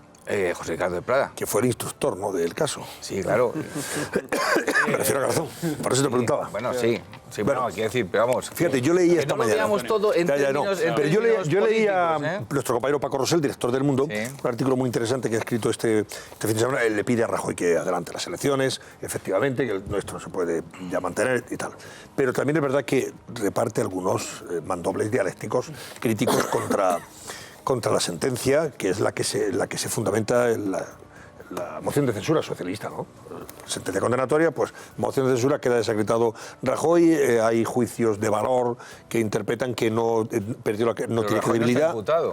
Bueno, pero por eso. Entonces, él habla. Por eso te leo, Carlos. Vale, y dice, por ejemplo, escribe Paco Rosell, que mañana lo tendremos aquí, se lo recordaré también. Dice, con su populismo punitivo, afrentoso para un Estado de Derecho que se precie de tal, dos jueces, José Ricardo de Prada y Julio de Diego, en línea judicial e ideológica, con el instructor inicial del sumario, el exjuez Baltasar Garzón, pueden haber cambiado la historia de España. Han dispensado una fuerte dosis de demagogia punitiva, valiéndose ciertamente de unos hechos deleznables y merecedores de condena. Los hechos merecen la condena, pero ellos han dispensado una fuerte dosis de demagogia punitiva que ha justificado la moción de censura. ¿Tú te acuerdas cuando estuvimos aquí? ¿Qué te parece esto, Carlos? Es una opinión. Es una opinión, claro, pero tú, que conoces la de tres hijos... ¿Tú te acuerdas cuando estuvimos aquí hace ya, en julio pasado, cuando Rajoy iba a comparecer ante el tribunal y demás? Sí. ¿Te acuerdas, claro, no? También escribe José Ricardo de Prada y Julio de Diego fueron los que dijeron que tenía que ir. Que tenía que ir, frente al voto en contra de Ángel Hurtado. Que decía que no, que en todo caso por este. Bueno, pues ya te dice más o menos una idea clara de por dónde circulan.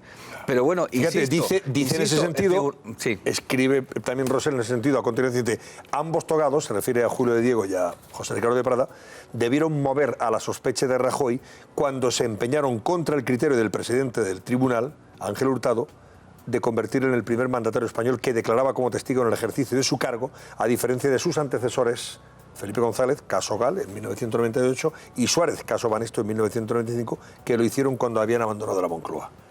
Claro.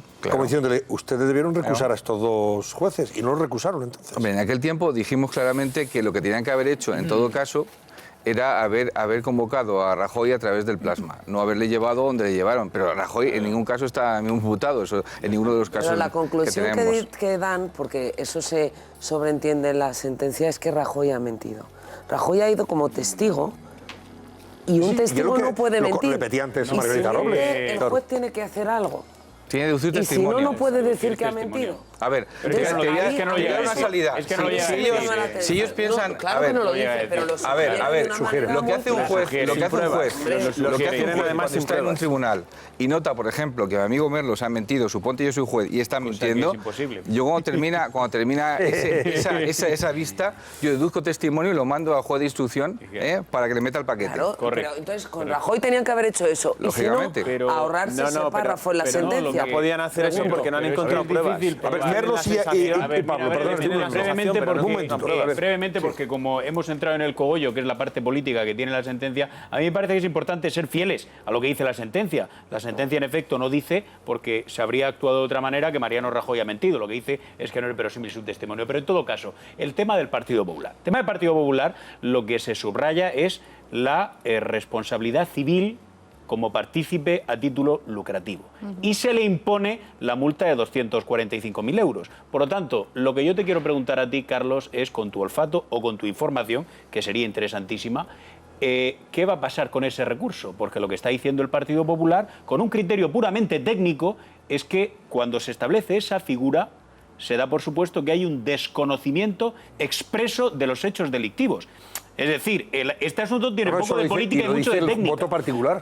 No sé si tienes alguna información en ese sentido, algún olfato. No, dentro del Partido Popular dicen que tienen muchas esperanzas de que eso prospere y ¿En el Supremo? Sí, evidentemente esto se va a recurrir todo en casación, en el Supremo. Yo te digo una cosa, esto se va a ver en un año más o menos, no creo que tarde mucho más. No les va a afectar la apelación que existe ahora mismo. Es decir, si hubiera ocurrido hace un año más o menos, 8 meses, entró en la sala de apelación, hubiera tenido que ir a apelación y luego después a casación. Eso es la vía es esa, evidentemente, que ellos no son partícipes a título lucrativo, evidentemente, y que la multa está mal puesta, porque no es una multa, evidentemente. Alguien se ha beneficiado y a quién tienes luego después que esto que compensar. A Gürtel, bueno, pues esa es la idea. A ver, Pablo, una cosa más y cerramos esto, porque estamos hablando de la sentencia, porque, ojo, la sentencia es la base en la que se fundamenta precisamente esa moción de censura y sentencia que ha cambiado el curso político. Sí. El rumbo político que teníamos lo cambia, lo dinamita todo a partir de conocer esa sentencia. A ver, está todavía el juicio de la visita del Papa. Bueno, pero eso es lo que viene después. Los papeles de Bárcenas. Claro. Está el pago de 3% de comisiones. Está el caso Lezo. Esta sentencia puede condicionar la posterior, la de la parte Gürtel II, digamos, la de los papeles de Bárcenas? A ver, yo tengo aquí una teoría y es, estaban en el Tribunal Supremo, en la Audiencia Nacional están planteando de que el siguiente tribunal no puede formar parte de gente que ha formado parte del primer tribunal. En el Tribunal Supremo, en otros casos anteriores, se ha hecho eso, evitar Pero esta sentencia habla de la caja B del PP, aunque no se juzgaba en este caso. Por eso digo, el contenido de la sentencia lo puede condicionar. Hombre, vamos a ver, es imposible que a ninguno de los magistrados que están en la Audiencia Nacional que han seguido todo esto no les condicione, aunque sea simplemente leyendo los papeles. Es decir, aquí no hay nadie que sea puro y que no sepa nada. Si esta ha sido una bomba, la siguiente es el bombazo. Evidentemente. A ver, Pablo, es que eso es justamente lo que decía Margarita Robles antes en la entrevista, que la parte de la sentencia de hechos probados, que es donde se da por sabido o prácticamente demostrado que existe una contabilidad B en el PP, eso ya está marcando un prejuicio o una forma de actuar respecto a ese juicio que tiene que venir después, precisamente sobre los papeles de Bárcenas. Yo antes decía que el apunte que hacen los magistrados en la sentencia sobre esa falta de credibilidad de Rajoy, que viene precisamente sobre si tiene razón o no en que no existe una caja oculta en el Partido Popular, viene afirmada sin pruebas. Es decir, es más un olfato, una intuición que ellos tienen a título personal de que no se fían de la palabra del presidente. Pero efectivamente, si tuvieran pruebas de que Rajoy había mentido, habrían deducido testimonio. Y aparte de lo que preguntaba Ana, que yo también coincido en eso, me gustaría que nos confirmaras efectivamente si el argumento Margarita Robles podría, por los hechos probados, influir de manera en el siguiente juicio. Además, por lo que has dicho, si se ve en el Tribunal Supremo este recurso antes de un año, estás diciendo que habría una condena firme antes de las elecciones municipales autonómicas e incluso generales que podrían convocarse, ¿no? Ya me hace... Por ahí andaría. No soy la bruja. Ahí. No soy la bruja. Si quieres el teléfono la llamas. A ver, puede ser... A ver, ahora dentro de poco tiempo van a nombrar a 3 magistrados nuevos. Hay 12 ahora mismo en la sala penal. 3 magistrados nuevos que van a venir a reforzar. Van a ser 15 para sacar todo el papel que tienen en estos momentos. Están tardando una media, un año y algo en solucionar todos a lo mejor los recursos. Un poco más. A lo mejor todo tardan 15 meses o 16 meses. Pero eso es la media. Entonces, me dice, ¿van a coincidir? Chico, no lo sé.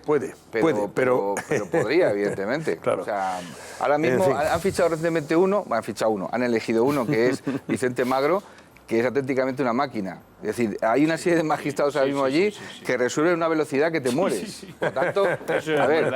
Es lo que hace falta, celeridad. Bueno, Carlos Berber, ha sido un placer. Gracias. El placer ha sido mío, ya sabes. Muchas gracias, Carlos Berber, director de Confilegal. Bueno, vamos a ver. Oiga, ¿han visto ustedes la parodia de los morancos sobre el chalet de Pablo Iglesias e Irene Montero? No se la pierdan. En las redes creo que hacen furor, ¿verdad, Laura? Pues sí, Antonio, vamos a desengrasar un poco el debate que tenéis en la mesa y de nuevo son ellos, los morancos, los que nos hacen reír con un tema de candente actualidad. Y esa ha sido la polémica compra del chalet de Pablo Iglesias e Irene Montero. Polémica convertida en canción. Escuchen. Me llamo Arturo, vendo pisos y chaleres. Solo viendo a los clientes yo ya sé lo que ellos quieren. Ahí viene uno, pero sin ser de Podemos. Este seguro que busca un pisito en Barrio Obrero.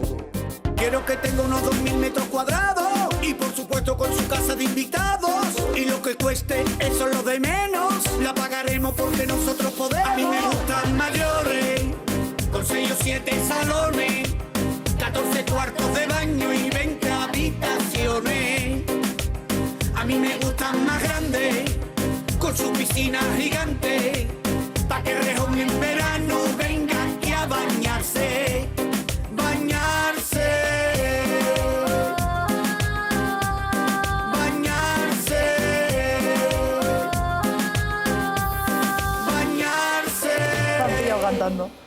Bueno, este es un trocito de la canción porque la canción es mucho más larga.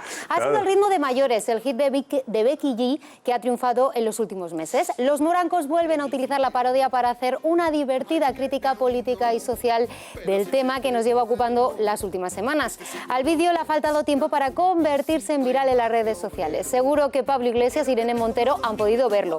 Lo que no sabemos es lo que han pensado. Desde luego, los personajes están muy logrados, Antonio. No sé si se han reído mucho, Laura. Seguro que les ha gustado, sí. Pero Bueno, en cualquier caso, es verdad que el vídeo ha triunfado en las redes sociales y ha coincidido con esa consulta que ellos mismos han impulsado y promovido entre las bases de Podemos para ver si tenían que irse una y otra o quedarse después de la compra de este polémico chalet.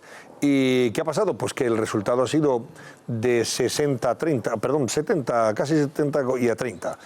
Un 70% de los que han votado dicen que tienen que o pueden seguir, le apoyan su continuidad como secretario general y como portavoz, y un 30 y tantos % pues ha dicho que no, que se vayan a su casa. Claro, luego habría que hablar de la limpieza y garantías de esa consulta, porque ya hemos visto en algunos medios que se podía votar 3 y 4 veces. Yo no sé si esto alguien lo ha vigilado desde el punto de vista del cumplimiento estricto de la limpieza, ¿no? Y el recorte como se ha hecho. Pero vamos a dejar que Susana Ollero nos dé los datos y ahora comentamos. Venga, Susana, adelante. Buenas noches, Antonio. Pues sí, la consulta de Podemos ha batido récord de participación si lo comparamos con otros procesos internos del partido. Pero vamos a ver las cifras, porque desde Vistalegre 2, aquí tenemos un gráfico de los datos, pues la participación ha ido bajando hasta este último evento, esta última citación en la que han cambiado las tornas. Vamos a verlo concretamente. En febrero del año pasado, donde se votó, ahí lo tenemos. Esa reelección de Pablo Iglesias como secretario general, bueno, pues votó el 34% de los inscritos.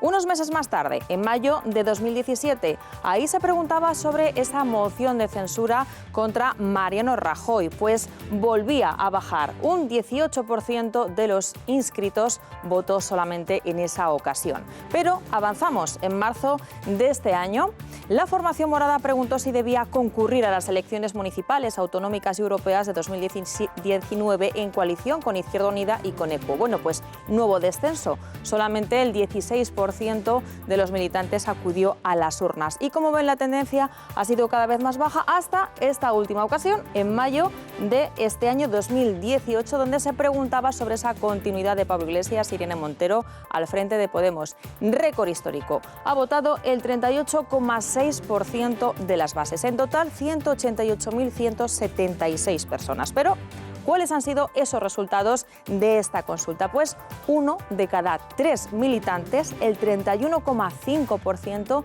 cree que Iglesias y Montero deben dimitir como secretario general y como portavoz en el Congreso y abandonar además sus actas de diputados. Por el contrario, el 68,4% de los votantes ha avalado que los dos sigan liderando el partido. Y vamos adelante con un dato muy diferente, porque claro, el que consiguió Pablo Iglesias en Vistalegre 2, cuando el 89% de sus militantes le dieron su confianza para reelegirlo como secretario general. Como ven, en cuestión de porcentajes ha caído 21 puntos esa confianza respecto a esa militancia que ha votado el 68,4% que sí, que debería de continuar. Bueno, pues Pablo Iglesias ha reconocido esta mañana que no está contento con el resultado y Montero da por zanjado el debate sobre la compra de su chalet de 615.000 euros. Escuchen. Evidentemente nos hubiera gustado tener un porcentaje más amplio y hay que tomar nota. Y ahora me toca ser secretario general pues del 70% que nos ha apoyado y también del 30% que no lo ha hecho. Y creo honestamente que tanto la participación como los resultados de la misma cierran con contundencia el debate que se había abierto sobre nuestra credibilidad. Lo que ha pasado es que al final no ha habido ningún problema de carácter orgánico, ¿no? De acuerdo, no se perseguía que hubiese un problema interno dentro de nuestra organización política y me satisface mucho que la consulta no lo haya generado.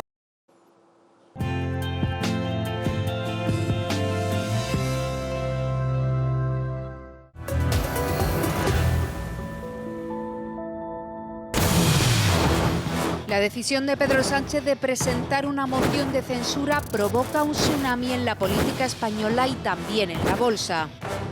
¿Cómo ha reaccionado el IBEX 35 ante el anuncio socialista?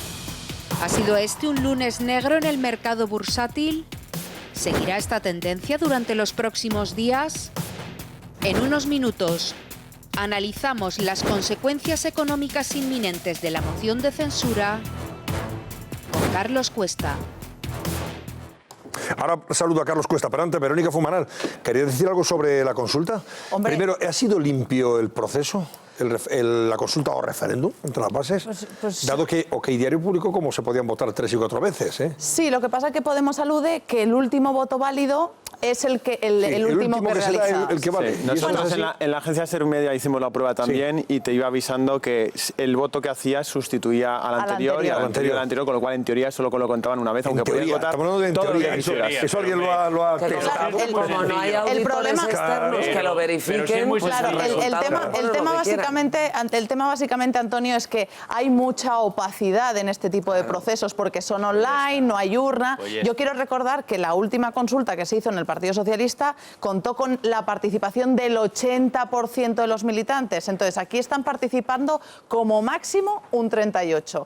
Eso quiere decir o que el censo no está actualizado o que tienen a las bases muy desmovilizadas. Y luego, someterse a un plebiscito interno en tu liderazgo y que haya un 30% de los militantes que te digan que no quieren que siga siendo su líder, yo creo que les ha sido una victoria pírrica. Es decir, ellos han ganado, pero han evidenciado la debilidad y que la organización está partida, Antonio, partida. Eso dando por buenos los resultados, porque a mi modo de ver el debate aquí es muy sencillo. En un Estado moderno y en una democracia consolidada como España, si fuésemos a unas elecciones generales y se intentase aplicar este sistema informático, ¿algún español lo habría dado por válido? No, bueno, si lo certifica el Ministerio, hombre. Y el Ministerio habría certificado que tú puedes votar 19 veces valiendo la última y los españoles habríamos dicho, pues nos parece bien, señor ministro. Sí que es muy sencillo. Yo creo que no, ¿eh?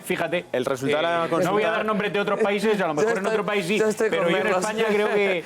Ese sistema... A mí me parece que aún dando por válida la votación, que yo no tengo por qué cuestionar la votación, el resultado, vamos a recordar, es que, como muy bien decía Susana, es que ha bajado su apoyo de forma estrepitosa, desde el 89%, casi 90% de la militancia, hasta pues 68% que clarísimamente dice que tienen un agujero en la línea de flotación del barco de Podemos, que es en su discurso. Uno no puede decir, si tú te vas a vivir a un chalet y no vives con la gente, entre el pueblo, no puedes representar a los ciudadanos y hacer tú eso un año solo después. Es que la periodista Lucía Méndez decía el otro día, es que el Pablo Iglesias de hace 4 años no se hubiera comprado ese chalet. Por lo tanto, hay una evolución o involución de ese relato que ha mermado entre las bases de Podemos. La participación ha sido muy poca y entre esa participación un 30% le han dicho que no lo apoyaban, que se tenían que ir los dos. Eso, a un año de las elecciones, es un boquete así de gordo en la organización. Pues ese boquete, unido a lo que hablamos antes de la moción de censura oportunista y propagandística de Pedro Sánchez, significa que la estrategia de Pedro Sánchez de salir ahora a la palestra y tratar de precisamente arañar en la erosión que tiene Pablo Iglesias es una buena estrategia, porque lo que intenta es intentar sacar ese colchón que veíamos que en las encuestas no tenía, porque no le da crecimiento, está prácticamente parado. Con esto quizá Pedro Sánchez pueda despegarse y seguir haciendo daño a Podemos. Lo que activa es el voto. Lo que decían ahora, aquí vienen a hacerse todos en campaña. El Congreso de los Diputados no está para hacerse campañas electorales. Y yo creo que los ciudadanos están muy cansados del regate corto y de la táctica permanente de los partidos, cuando las cosas importantes están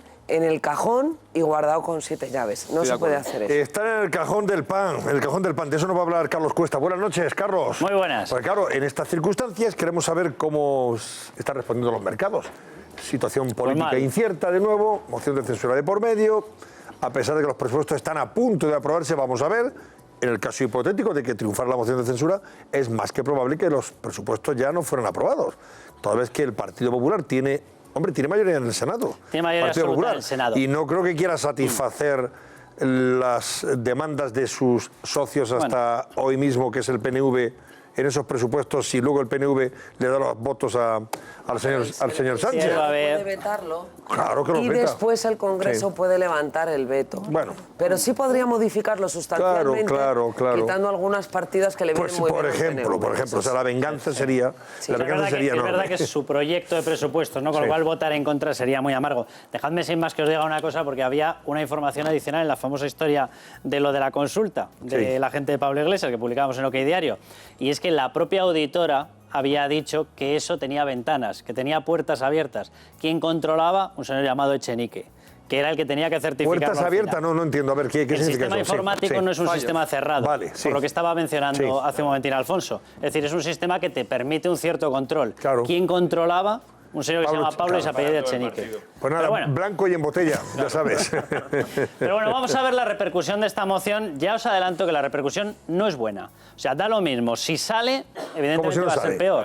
Pero si no sale, lo que ha dejado constancia, lo que ha dejado claro ante todos los mercados internacionales es que va a ser prácticamente imposible que se haga ni una sola reforma económica a partir de ahora. O sea, hay que tener en cuenta, antes de explicar lo que vamos a dar como datos económicos, dos partidos que son los dos que le tienen que garantizar la gobernabilidad a un partido que tiene 137 diputados. El Partido Popular no puede gobernar en solitario. Uno de ellos le ha pedido elecciones anticipadas, el otro de ellos le ha pedido directamente una moción de censura. Es decir, el mensaje internacional es: prepárense, señores de mercados internacionales, de fondos, de empresas, porque a partir de ahora no va a poder haber una reforma potente del mercado laboral, no va a poder haber una reforma potente de planes de pensiones, no va a poder haber una reforma de prácticamente nada. Y esto es un mensaje muy malo de cara a los mercados. Bueno, ¿cómo ha reaccionado la bolsa? Vamos a ir repasando día a día desde el viernes. El viernes 25 se registra la famosa moción de censura del Partido Socialista y lo primero que ocurre efectivamente es una caída del IBEX 35 del 1,7. Hay una venta de acciones, efectivamente, se traslada también al mercado de deuda. El resultado es que cerramos en 9.826,50 puntos. Hay que explicar que la bolsa española, sus 10.000 que los ha perdido, los 10.000 los lleva desde el año del picor. Es decir, algo pasa con la economía española que para pasar de los 10.000 empieza a tener es un techo irrompible, prácticamente. Excesivamente duro, excesivamente duro, porque las economías evolucionan. Y en el resto de países se va viendo que evoluciona. Y nosotros estamos con el 10.000, que llegamos, damos con la cabeza, hacemos el chichón y nos volvemos a bajar. Bueno, el peor dato de caída este día, el viernes 25, de toda Europa. Cuidado, hay que entender, Europa en estos momentos está sobreimpresionada y es lógico con el tema de Italia. Bueno, pues nosotros adicionalmente al tema de Italia y la falta de gobernabilidad, que puede ser hasta la mejor de las opciones en Italia, resulta que con eso nosotros sumamos lo nuestro y nos vamos al peor dato de toda Europa ese día. Peor sesión además desde marzo. Es bastante representativo porque no estamos teniendo una legislatura fácil. Bueno, pues pese a ello, desde marzo el peor dato. Seguimos en el viernes 25 de mayo, en esa presentación de la moción de censura, la prima de riesgo también lo nota y empeora 14 puntos. Estamos por encima de los 100 puntos, que es el baremo que se está utilizando más o menos como admisible, lógico, por decirlo de alguna manera. No debería serlo. Yo recordaré que España ha llegado a tener en estos momentos unos 15 años, llegó a tener prima de riesgo no suya, sino a favor de España y en contra de Alemania. Es decir, tenía mejor crédito, tenía mejor presencia internacional que la propia Alemania. En estos momentos estamos por encima de los 100 y nos fuimos ese día a los 106 puntos, que no es un buen dato teniendo en cuenta cómo están los factores, los fundamentales de la economía, porque esto es política. Bueno, no se superaban los 100 puntos desde enero y pasamos esa mítica frontera, que es una frontera psicológica y real. Vamos a ir viendo qué pasa el lunes 28. Pasamos el fin de semana y la bolsa continúa en caída libre. Cuidado con este indicador, porque normalmente los fines de semana los inversores se los toman como un reposo, reflexionan, miran a ver si de veras han sobreponderado los riesgos. Bueno, pues a la vuelta del fin de semana, en vez de pensar hemos sobreponderado los riesgos, dicen, espera que todavía seguimos. Y sigue cayendo la bolsa española. El IBEX 35 cae 0,63, ya perdemos el 9.800, nos vamos al 9.764 y la prima de riesgo continúa. Y nos empezamos a acercar ya a los 120 puntos, 118 puntos. ¿Es volátil la prima de riesgo? Cierto. ¿Es volátil la bolsa? Cierto. Bueno, ya, pero marcan tendencias. Y evidentemente lo que están descontando es que el cartel internacional que hemos presentado con esta moción de censura es malo. Es malo. De hecho, hay estudios macroeconómicos que hablan de que podríamos perder 1.200 millones de euros. Y que la pérdida de puestos de trabajo podría ser de 6.500. Lo publicábamos el otro día en OK Diario. De 6.500 empleos. Entonces, no estamos hablando de bromas. Es decir, esto lo carga quien lo carga. Y al final acaba convirtiéndose en un problema económico absolutamente para todos. No se alcanzaban los 118 puntos de prima de riesgo desde diciembre del 17. Es decir, ya se suponía que esto estaba consolidado, se suponía que teníamos una gobernabilidad, no con una capacidad tremenda de sacar actos legislativos, pero bueno, por lo menos como para ir tirando. Y lo cierto es que hemos vuelto otra vez a esa situación de inestabilidad. El mensaje que estamos trasladando a los mercados internacionales, que es lo importante, es, lo comentaba antes al principio, o sale adelante esta moción, que no tiene pinta, pero si no sale, el mensaje es clarísimo y muy probablemente tenga que acabar afectando a la duración de la legislatura. Claro, sí, que se acorta la legislatura, está claro. Efectivamente. Pase lo que pase, se va a cortar. Lo que pasa es que yo creo que hay un factor adicional, es decir, lo que estamos diciendo es hay inestabilidad política y no va a haber reformas, pero si la situación de Italia fuera tranquila y tuviera un gobierno estable, probablemente no se hubiera penalizado tanto a los países del sur del euro. Claro, claro. Italia da mucho miedo ahora oye, mismo, y el porque gobernador parece del que Banco de España, que ha sido una sorpresa, ¿no? El nombramiento de Pablo Hernández de Cos. Y una de las cosas que ha hecho saltar por los aires... Claro, ¿quién es este señor? Pablo Hernández de Cos es un técnico. Es un técnico puro. Es verdad que ahí, voy a decirlo de alguna manera, no porque él tenga ningún perfil político, sino porque al final la gente normalmente que son técnicos suelen ser ortodoxos económicamente. Y por lo tanto es verdad que el Partido Popular, por decirlo de alguna manera, juega en casa. Es decir, simplemente con que dejes que el cargo sea técnico, normalmente es ortodoxo de la economía y por lo tanto es complicado que te salga alguna cuestión así de pirómano, de voy a decir no sé qué receta económica. No porque los técnicos son técnicos y creen en la economía.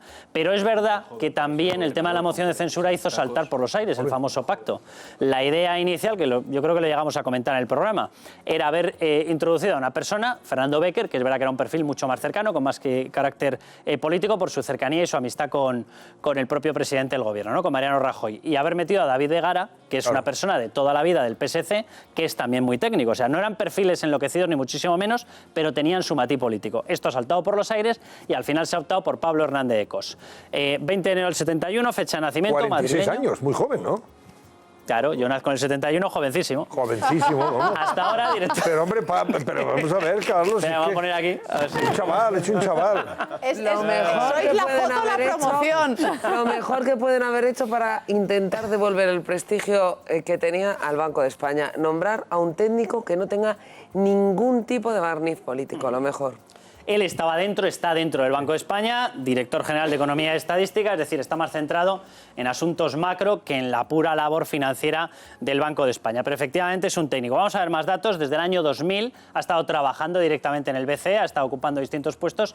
Hay que tener en cuenta que el Banco de España, independientemente que se le han acortado las funciones inspectoras, que es verdad, porque con esta historia de los bancos sistémicos, todo lo gordo, por decirlo de alguna manera, va a Frankfurt. Se ha ido a Europa, efectivamente, y se controla desde allí la propia salud de los bancos grandes, ¿no?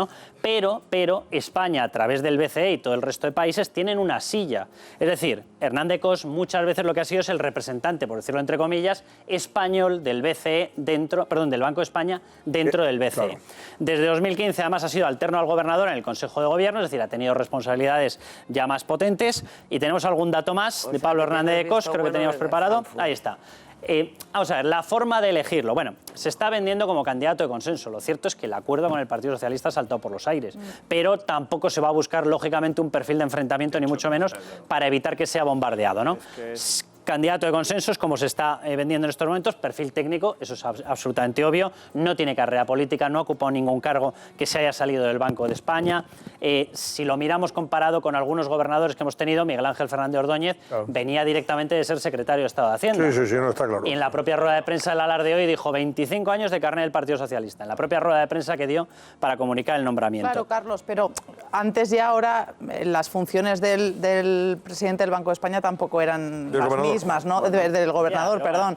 Porque antes teníamos margen para la política económica y ahora obedecemos órdenes, pero, ¿no? Verónica, siempre es bueno que el que te va a supervisar entidades financieras no sea demasiado político. Siempre es bueno. Te digo no vaya a ser. Oye, lo digo por lo de la politización. Nos hubiéramos librado de muchas gordas, Es un señor, en los años pasados, es un señor en que las tiene cajas sobre todo. en Frankfurt. Si hubiera habido un Banco de España un poco más diligente y más independiente. Por supuesto. Hombre, por y favor. este señor tiene carrera en Frankfurt, lo que significa que conoce a la gente que trabaja en Frankfurt, en el Banco Central Europeo. Y tener una interlocución a ese nivel de personas que confíen en el representante español en Frankfurt es un paso de gigante. Porque hasta ahora muchos de los enviados que teníamos por Europa lo único que generaban era una desconfianza absoluta de que venían con la mochila política como detrás. De Guindos. O sea que como de Guindos. Pues de Guindos no lo sé. No viene con mochila política. No me estoy refiriendo a ese caso concreto. También tiene no me estoy refiriendo a ese caso concreto pero porque lo de la mochila política técnica, digo. Sí, pero no me refiero a ese caso concreto porque no le conozco. Digo, pero a lo mejor también. Este señor a mí me parece fantástico porque si está ahí después de la carrera que tiene en Frankfurt es que nos le han recomendado desde Europa y tiene buena interlocución. Yo diría que quien gana con este nombramiento precisamente es el Banco Central Europeo, ni el Gobierno ni el Partido Socialista. Banco de España, porque lo del candidato de consenso es ni tuyo ni mío, al fin y al cabo. Es un técnico y punto. Sánchez Yebra, que era el otro nombre que se barajaba, que es verdad que es un perfil muy técnico y además ha estado hasta el último minuto. Sánchez Yebra, el único problema, por decirlo de alguna manera, es que había sido jefa de gabinete de Luis de Guindos y por lo tanto podía ser tachada y más fácilmente atacable, ¿no? Pero bueno. Bueno, Carlos, gracias, buenas noches. Hasta la próxima. Un placer, hasta mañana. Vamos a repasar los periódicos, las portadas. Vea la portada de ABC a un Pedro Sánchez, no en el alambre, está caminando sobre una... Filo de la navaja. El filo de la navaja no. El filo de una cuchilla de afeitar, de estas cuchillas de las que utilizábamos en tiempos pretéritos, fíjate. Esta portada es peor que la de Garrido de las pinzas, ¿te acuerdas? Es la cuchilla filomatic, vamos, que te daba, te tocaba así. Están ingeniosos. Te cortaba hasta, en fin, pues lo peor hasta el apellido. Lo peor es que va solo encima de la cuchilla. Sí, va encima de la cuchilla. Lo peor es que va solo. Sí, pues el titular es el siguiente: la peligrosa apuesta de Sánchez, lo que dice ABC. Rivera le exige que no sea el candidato. Iglesias que dimita si fracasa. Sus varones que no se apoyen los secesionistas. Solo Rajoy cree que la moción de censura puede salir. Solo Rajoy cree que la moción de censura puede salir. Tiene gracia también la cosa, ¿no? También tiene gracia. En fin, y luego habla de Génova. Génova que está pendiente de la venganza de Bárcenas. El PP teme que el extesorero, que ayer ingresó en prisión, inicie una campaña de descrédito por la encarcelación de su mujer. Sobre esto os contaré que hay unas declaraciones del señor Bárcenas al periódico El Mundo que enseguida os leeré. Que no parecen que vayan en la línea. Exacto. No van en la línea. Al revés, Antonio. No parece que vaya en ninguna línea peligrosa para Génova. Salvo que sea una trampa. Y salvo que sea una trampa, si os portáis bien, yo me porto bien. Exacto, de momento, sea un aviso, ¿no? En la entrevista de mañana en El Mundo sale muy tranquilo. Ahora os leo las declaraciones de Bárcenas a El Mundo. Dice ABC en su segunda portada que el presidente Mattarella, presidente de Italia, se planta y aboca a Italia a comicios anticipados.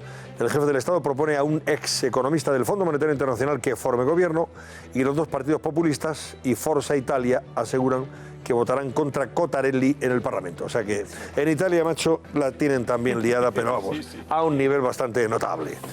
Nos quejamos nosotros y fíjate cómo... Pero fíjate, Antonio, en todos los países que hay sistemas parlamentarios, es decir, porque Francia tiene un sistema presidencialista, el Reino Unido tiene un sistema presidencialista, pero en Alemania, Italia, España, que son países que tienen sistemas parlamentaristas y por lo tanto que es el Parlamento y las mayorías quien eligen al presidente, hay momentos de grave inestabilidad. En Alemania no se llegó a las segundas elecciones en el último minuto.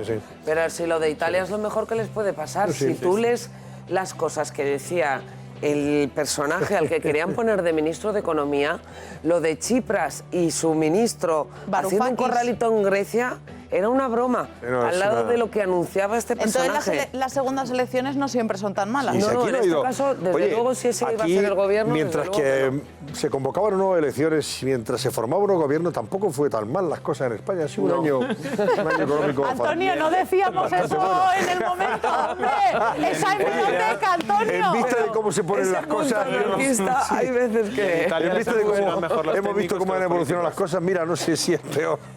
En fin, que haya presupuesto a que no haya... Bueno, ABC dice que el triunfo de la muerte recobra su esplendor. El Prado restaura una de las obras maestras de Bruegel el Viejo. El gobierno elige a Pablo Hernández de Cos como gobernador del Banco de España. Y también habla de que aumentan las órdenes de alejamiento entre menores por violencia machista. Esto sí que es grave. Es muy grave. Entre menores. Entre menores, Antonio. Es tremendo. Esa encuesta es tremenda. Sí.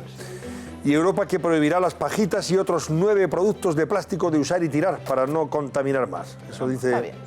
Por esto tiene gracia. Vito Rubito, el director de ABC, en su astrolabio habla de algo que adelantaba Salvador Sostres, un almuerzo o una cena con Manuel Valls, el expresidente, el primer ministro francés, que es recibido por algunos empresarios, algunos... notables de Cataluña, la burguesía catalana de toda la vida, y que llegó un momento en que, claro, después él iba a presentar su programa, lo que podía hacer en Ciudadanos, si al final se presenta como candidato a la alcaldía de Barcelona, y poco menos que le ponen a parir porque está con Ciudadanos en lugar de estar con, no sé, Con Torra. Con Torras, por ejemplo. Y dice, pero bueno, ¿y ustedes qué han hecho? Si ustedes son los culpables de la situación, no han movido un dedo, ni a favor ni en contra. Y estamos como estamos. Y se levantó y dice, el café se lo toman ustedes. Y se marchó, según cuenta, Sostres. Manuel Valls les dejó ahí tirados a todos estos. Y me imagino que las verdades de Valls, este astrolabio de Rubido va por ahí. Por eso derroteros. Bueno, declaraciones de Bárcenas a El Mundo. Hablábamos antes de ese temor que había en Génova, según ABC, y parece que no tiene nada que temer. No. Génova en ese sentido. Dice, de momento, Bárcenas en esas declaraciones es una... Bueno, está dividido en dos, ojo. Las declaraciones van hoy, martes y mañana miércoles. Las de primera tirada, dice, es una sentencia política, dice Bárcenas. La condena suya es una sentencia política. No he sido condenado por ningún delito de corrupción política, dice él. Y subrayo, por ninguno. No sé, yo no voy a poner ningún matiz a esto, es que yo no sé, al final no sé si es por corrupción política. Es lo que él interpreta. Es lo que interpreta. Como corrupción política. Yo diría que sí hay algún delito de corrupción política. Es decir, es que, Antonio, no existe un delito que sea corrupción Usted política. Por Prevaricaciones es corrupción política, cohechos es corrupción política, financiación irregular es corrupción política, pero no hay una tipificación en el Código Penal que sea corrupción política. Efectivamente, pero el dinero que ha manejado o que no ha manejado y que ha intentado repatriar o que tiene por ahí en el extranjero, lo que se le acusa la sentencia lo que da como un hecho probado es que había una caja B en el Partido Popular, que el señor Bárcenas era el señor que manejaba las cuentas, y en relación a la condena fortísima al señor Correa, el tribunal ha dado por válido lo que dijo Correa delante del mismo, que es... el PP era mi casa. Yo me pasaba más tiempo en la sede del PP que en mi empresa, por supuesto. Pues eso es corrupción. Ojo a otro de los subtítulos que habla precisamente de la caja B. Lee otro de los subtítulos. Y luego dice, con los SMS, Rajoy me trasladaba ánimo por los ataques que estaba recibiendo por mi cuenta en Suiza. Se refiere a eso. No a que él se callara, etcétera, etcétera. Y algunos compañeros de partido... Ese matiz, Antonio, lo que está diciendo es que el dinero de Suiza es su dinero. Por lo tanto, él está negando implícitamente que sea una caja B del partido. Él dice que lo robaron. Que, ojo, no le creyeron, es la versión oficial que el PP siempre defendió desde el primer día. Con lo cual aquí hay un alineamiento raro porque no se había producido. A ver, siguiente titular. Os voy planteando el titular. Dice, algunos compañeros de partido, desoyendo su opinión, echaban más leña al fuego con ese tema.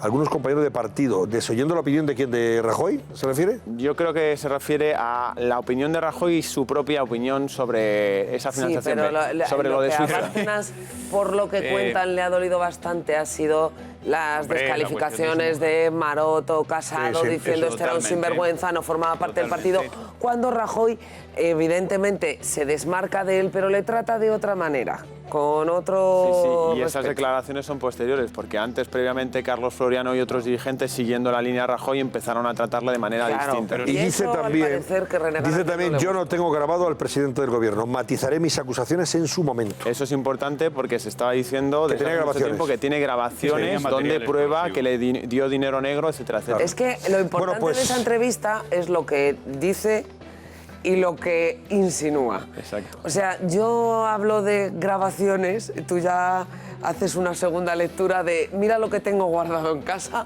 o puedo llegar a tener guardado. Sí, es como lo de Lakoff, no pienses en el elefante y están las grabaciones en medio de la pista. En cualquier caso, a tenor de lo que dice en esta entrevista, parece que pueden estar tranquilos en Génova, ¿no? Bueno, yo diría... Están avisados. Puede ser trampa. Puede ser trampa. Habrá que esperar entonces a las declaraciones de mañana, de pasado mañana. También dice que el PP tranquiliza a sus varones, la moción es muy improbable. Dice, se cree en el PP. Sánchez no detalla la hoja de ruta y líderes del PSOE exigen que no pacte con el independentismo.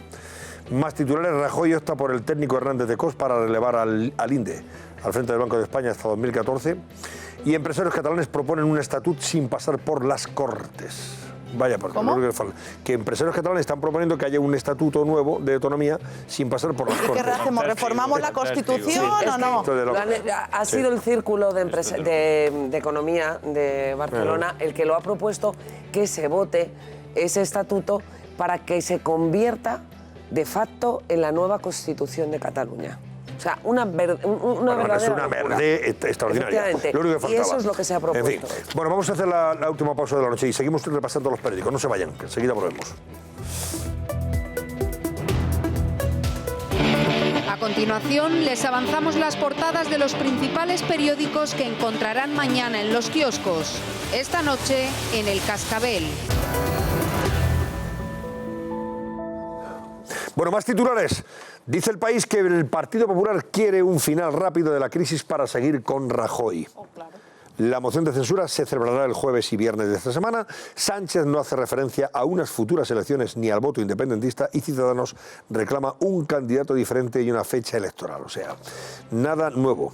El foto de portada para Bárcenas bajo un paraguas en el momento en que más llovía en Madrid. La justicia manda a Luis Bárcenas a prisión ante el riesgo de fuga. Hernández de Cos, candidato del gobierno para el Banco de España. Bruselas plantea subir en un 5% los fondos para España y la crisis política en Italia conduce a nuevas elecciones. Voy con La Razón, que habla del bloqueo político a 48 horas de la moción de Sánchez. Los vetos cruzados hacen difícil que el PSOE logre un acuerdo sin Ciudadanos, pero el PNV mantendrá la incógnita hasta el final. Rajoy fija un debate exprés el jueves y confía en aguantar. La inestabilidad en Italia y en España hacen que la prima de riesgo de nuestro país aumente un 64% en mayo. La foto de portada para Sánchez y dirigentes del partido como Narbona y Ábalos. El único punto del día de Rajoy sí o no. Es el pie de foto. Y luego también habla de la prisión para Bárcenas, Ortega y López Viejo por riesgo de fuga y la Fiscalía que añadirá los gastos de los colegios del 1 de octubre a la malversación. Pide la tasación de 2.259 centros para calcular el precio del alquiler y también, bueno, pues llevarlo también al proceso. Voy con La Vanguardia. Rajoy confía en el PNV para que fracase la censura, o sea que confía en que el PNV rechace esa moción de censura. El PP recuerda a los penovistas que la iniciativa pone en peligro el presupuesto, lo que yo decía antes, que luego tiene que pasar el presupuesto por el Senado y ahí tiene mayoría absoluta. Pedro Sánchez se tenía que haber esperado unos días el Partido a que Popular estuviera aprobado. Claro. Haber echado cuentas. Y Rivera impulsa una moción alternativa para convocar elecciones. Foto de portada para el hombre del paraguas, que es Bárcenas. Bárcenas ya está en la cárcel, dice el pie de foto. Y también habla de esto que tú decías, Ana. El Círculo de Economía, el CERCLE, propone un nuevo estatuto blindado con rango constitucional. El Foro Empresarial defiende que el gobierno de Torra debe trabajar para que vuelvan las empresas que han trasladado su sede fuera de Cataluña. Hombre, y un titular, fíjate, Alfonso Mero, nosotros los madridistas, ¿qué podemos pensar de un titular como este? Sergio Ramos, un historial de violencia sobre la hierba. Pues, pero esto hombre, como pues sencillamente, como La Vanguardia puede llevarlo a portada. Yo la verdad es que no me lo explico, sencillamente que no es verdad, ¿no? Es un titular en el y que lo ilustra con la lesión de Salah. Es que todo el mundo vio que era un forcejeo entre dos jugadores, un lance del juego, uno agarra primero, el Salah agarra primero a Ramos, luego el otro lo agarra, en fin, y cae malamente y se lesiona. Ataque de cuernos. Puede ser un ataque de cuernos, el ¿verdad? titular, yo creo que hay que explicarlo con mucha facilidad. El Barça ha ganado un título que es muy importante, que es la Liga. Es importantísimo. Y el Real Madrid pues ha ganado el torneo en el que juegan los mejores equipos del mundo, que es la Champions League. Y ya está. Y ese titular no es verdad. Sergio Ramos pues es probablemente el mejor central de la historia del fútbol español. Y ya está. Y fue un lance fortuito dentro del partido. Titular desgraciado, sin duda, el de La Vanguardia. No sé, más propio del Sport, ¿verdad? Pero no, un periódico serio, pero por eso favor. no se puede llevar. Aparte que no es verdad, Sergio Ramos es un gran futbolista y no es un futbolista violento, pero efectivamente los defensas con frecuencia se tienen que emplear con dureza, pero sin mala intención. Bueno, voy con la página web de COPE a esta hora de la noche. La hoja de ruta de Pedro Sánchez sin hablar de apoyos, censura, estabilidad y elecciones, dice esa página web de COPE. También habla de Rivera, que propone a Rajoy pactar elecciones en otoño. Que Pablo Machín, es un buen entrenador este hombre. Pablo Machín, nuevo entrenador del Sevilla para las dos próximas temporadas. Ha sido el entrenador del Girona. Ha hecho una gran campaña, efectivamente. Señor. Declaraciones del hombre atacado por intentar quitar toallas amarillas en una playa de Cataluña. Me insultaron y me pegaron patadas. Aquí va a acabar esto, ahí va a acabar como Rosario de la Aurora. Sí. Ojalá que no. Va a acabar muy mal, porque cada día se fechan nuevos episodios de violencia, serán esos episodios de intransigencia, de falta de convivencia. Sí, de falta de una convivencia quebrada, de mucha tensión, de una fractura social más que evidente. Y algún día podemos lamentar algo mucho más gordo y serio. Ojalá que no, Dios lo quiera, pero es evidente que esto va a más. Cada día conocen más enfrentamientos, más tensión, más enfrentamiento entre la gente y eso puede acabar mal, lógicamente. Y es bueno advertirlo, a ver si alguien con dos dedos de frente Sí, y el freno. Reacciona. de la mesura y de la cordura, pues reacciona efectivamente y acabe con esta historia. Bueno, vamos a ver, ¿qué va a ser noticia hoy, Susana Ollero? Pues mira, Antonio, nuestra agenda de las principales noticias del 29 de mayo pone el foco en el Congreso. Allí, el Partido Socialista se va a reunir hoy martes para perfilar su estrategia en la moción de censura que ha presentado contra Mariano Rajoy, que, como saben, arranca este jueves. Por otro lado, la secretaria general del PP, María Dolores de Cospedal, comparece ante la comisión que investiga la supuesta financiación ilegal del Partido Popular. Y por último, el ministro de Economía, Román Escolano, anunciará en la Comisión de Economía del Congreso el nombre del candidato del Gobierno a gobernador del Banco de España. Será, como saben, Pablo Hernández de Cos, que trabaja en este organismo desde el año 2000 y que va a sustituir a Luis María Linde, cuyo mandato acaba el 11 de junio, Antonio. Muy bien, gracias, Susana. ¿Cómo cierra el barómetro? Pues Laura recordamos, Gómez. Antonio, la pregunta, como siempre. ¿Creen nuestros espectadores que tendrá éxito la moción de censura contra Mariano Rajoy? Pues respuesta contundente de nuevo de nuestros espectadores. El 87,9% cree que no tendrá éxito, frente a un 12,1% que piensa que sí, Antonio. Y tenemos hoy Crónica de Roma, así que Irene Pozo nos adelanta algunos de los temas que nos va a ofrecer enseguida, en cuanto cerremos el cascabel. Adelante, Irene. Buenas noches. ¿Qué tal, Antonio? Buenas noches. Hace unos días el Papa Francisco nombró 14 nuevos cardenales para la Iglesia. Hoy en Crónica de Roma vamos a escuchar a uno de ellos, el padre claretiano Aquilino Bocos, que esta semana ofrecía una rueda de prensa en Madrid. Veremos cómo queda también el colegio cardenalicio a raíz de estos nombramientos. Además hablaremos de economía, porque el Vaticano ha pedido que se regulen los mercados financieros para evitar abusos. Lo ha hecho mediante la publicación de un documento que tendremos ocasión de analizar hoy. Y no nos olvidamos, una semana más, de la crisis de los abusos en Chile. Siguen llegando noticias sobre este asunto que les contaremos en unos momentos, como siempre, y junto a otros muchos temas. Antonio. Pues enseguida te damos paso. Gracias, Irene Pozo. Me despido antes de Ana Samboal. Gracias, buenas noches. Gracias. Adiós, Alfonso Merlos. Buenas noches, Antonio. Enhorabuena por la 13ª. Por favor, ¿qué te voy a decir yo a ti? No hemos dicho nada, fíjate, esta noche no se ha hablado de fútbol para nada. no. ¿Había motivos? Creo que sí. Sí, hombre, el Rayo ha subido a primera división. También. Oye, vamos a el otro día decirlo. felicitamos a los de Huesca ostenses. y hoy a los del Rayo. El Rayo Vallecano. En primera división, ¿eh? No te digo más. La cuarta parte. Y el Barça B ha bajado, además. Y aquí, hombre, el Rayo Majadahonda ha subido a segunda división. El Mallorca también ha subido el a Rayo segunda división. Majadahonda en el minuto 97. O sea, impresionante, ¿no? 7 minutos fuera del tiempo. Y el Mallorca ha vuelto también a la segunda división, con lo cual es una alegría, hombre, para los mallorquines y a los mallorquinistas, mejor dicho. ¿Y qué más? Bueno, pues eso, que el fútbol siempre tiene motivos para la decepción y para la alegría. Qué duda cabe. Pablo Iglesias, gracias, buenas noches. Y Verónica Fumanal, también a ti. ¿Qué decías, Pablo? Que qué mejor que empezar la semana en 13 después de la 13. Es verdad, claro, yo me acordé. Digo, esa copa tiene que venir a España. Muy bien visto, Pablo. Tiene que venirse a España. La 13, pues tiene que venirse a España. Sí, señor. Había razones objetivas, ¿no? Y así ha sido. Y lo dice alguien absolutamente neutral e imparcial. Hay cosas en las que no se puede ser imparcial. Es verdad. Bueno, señores, que ha sido un placer. Nos reencontramos a las 10 de hoy, martes, aquí en El Cascabel. Que pasen buena noche.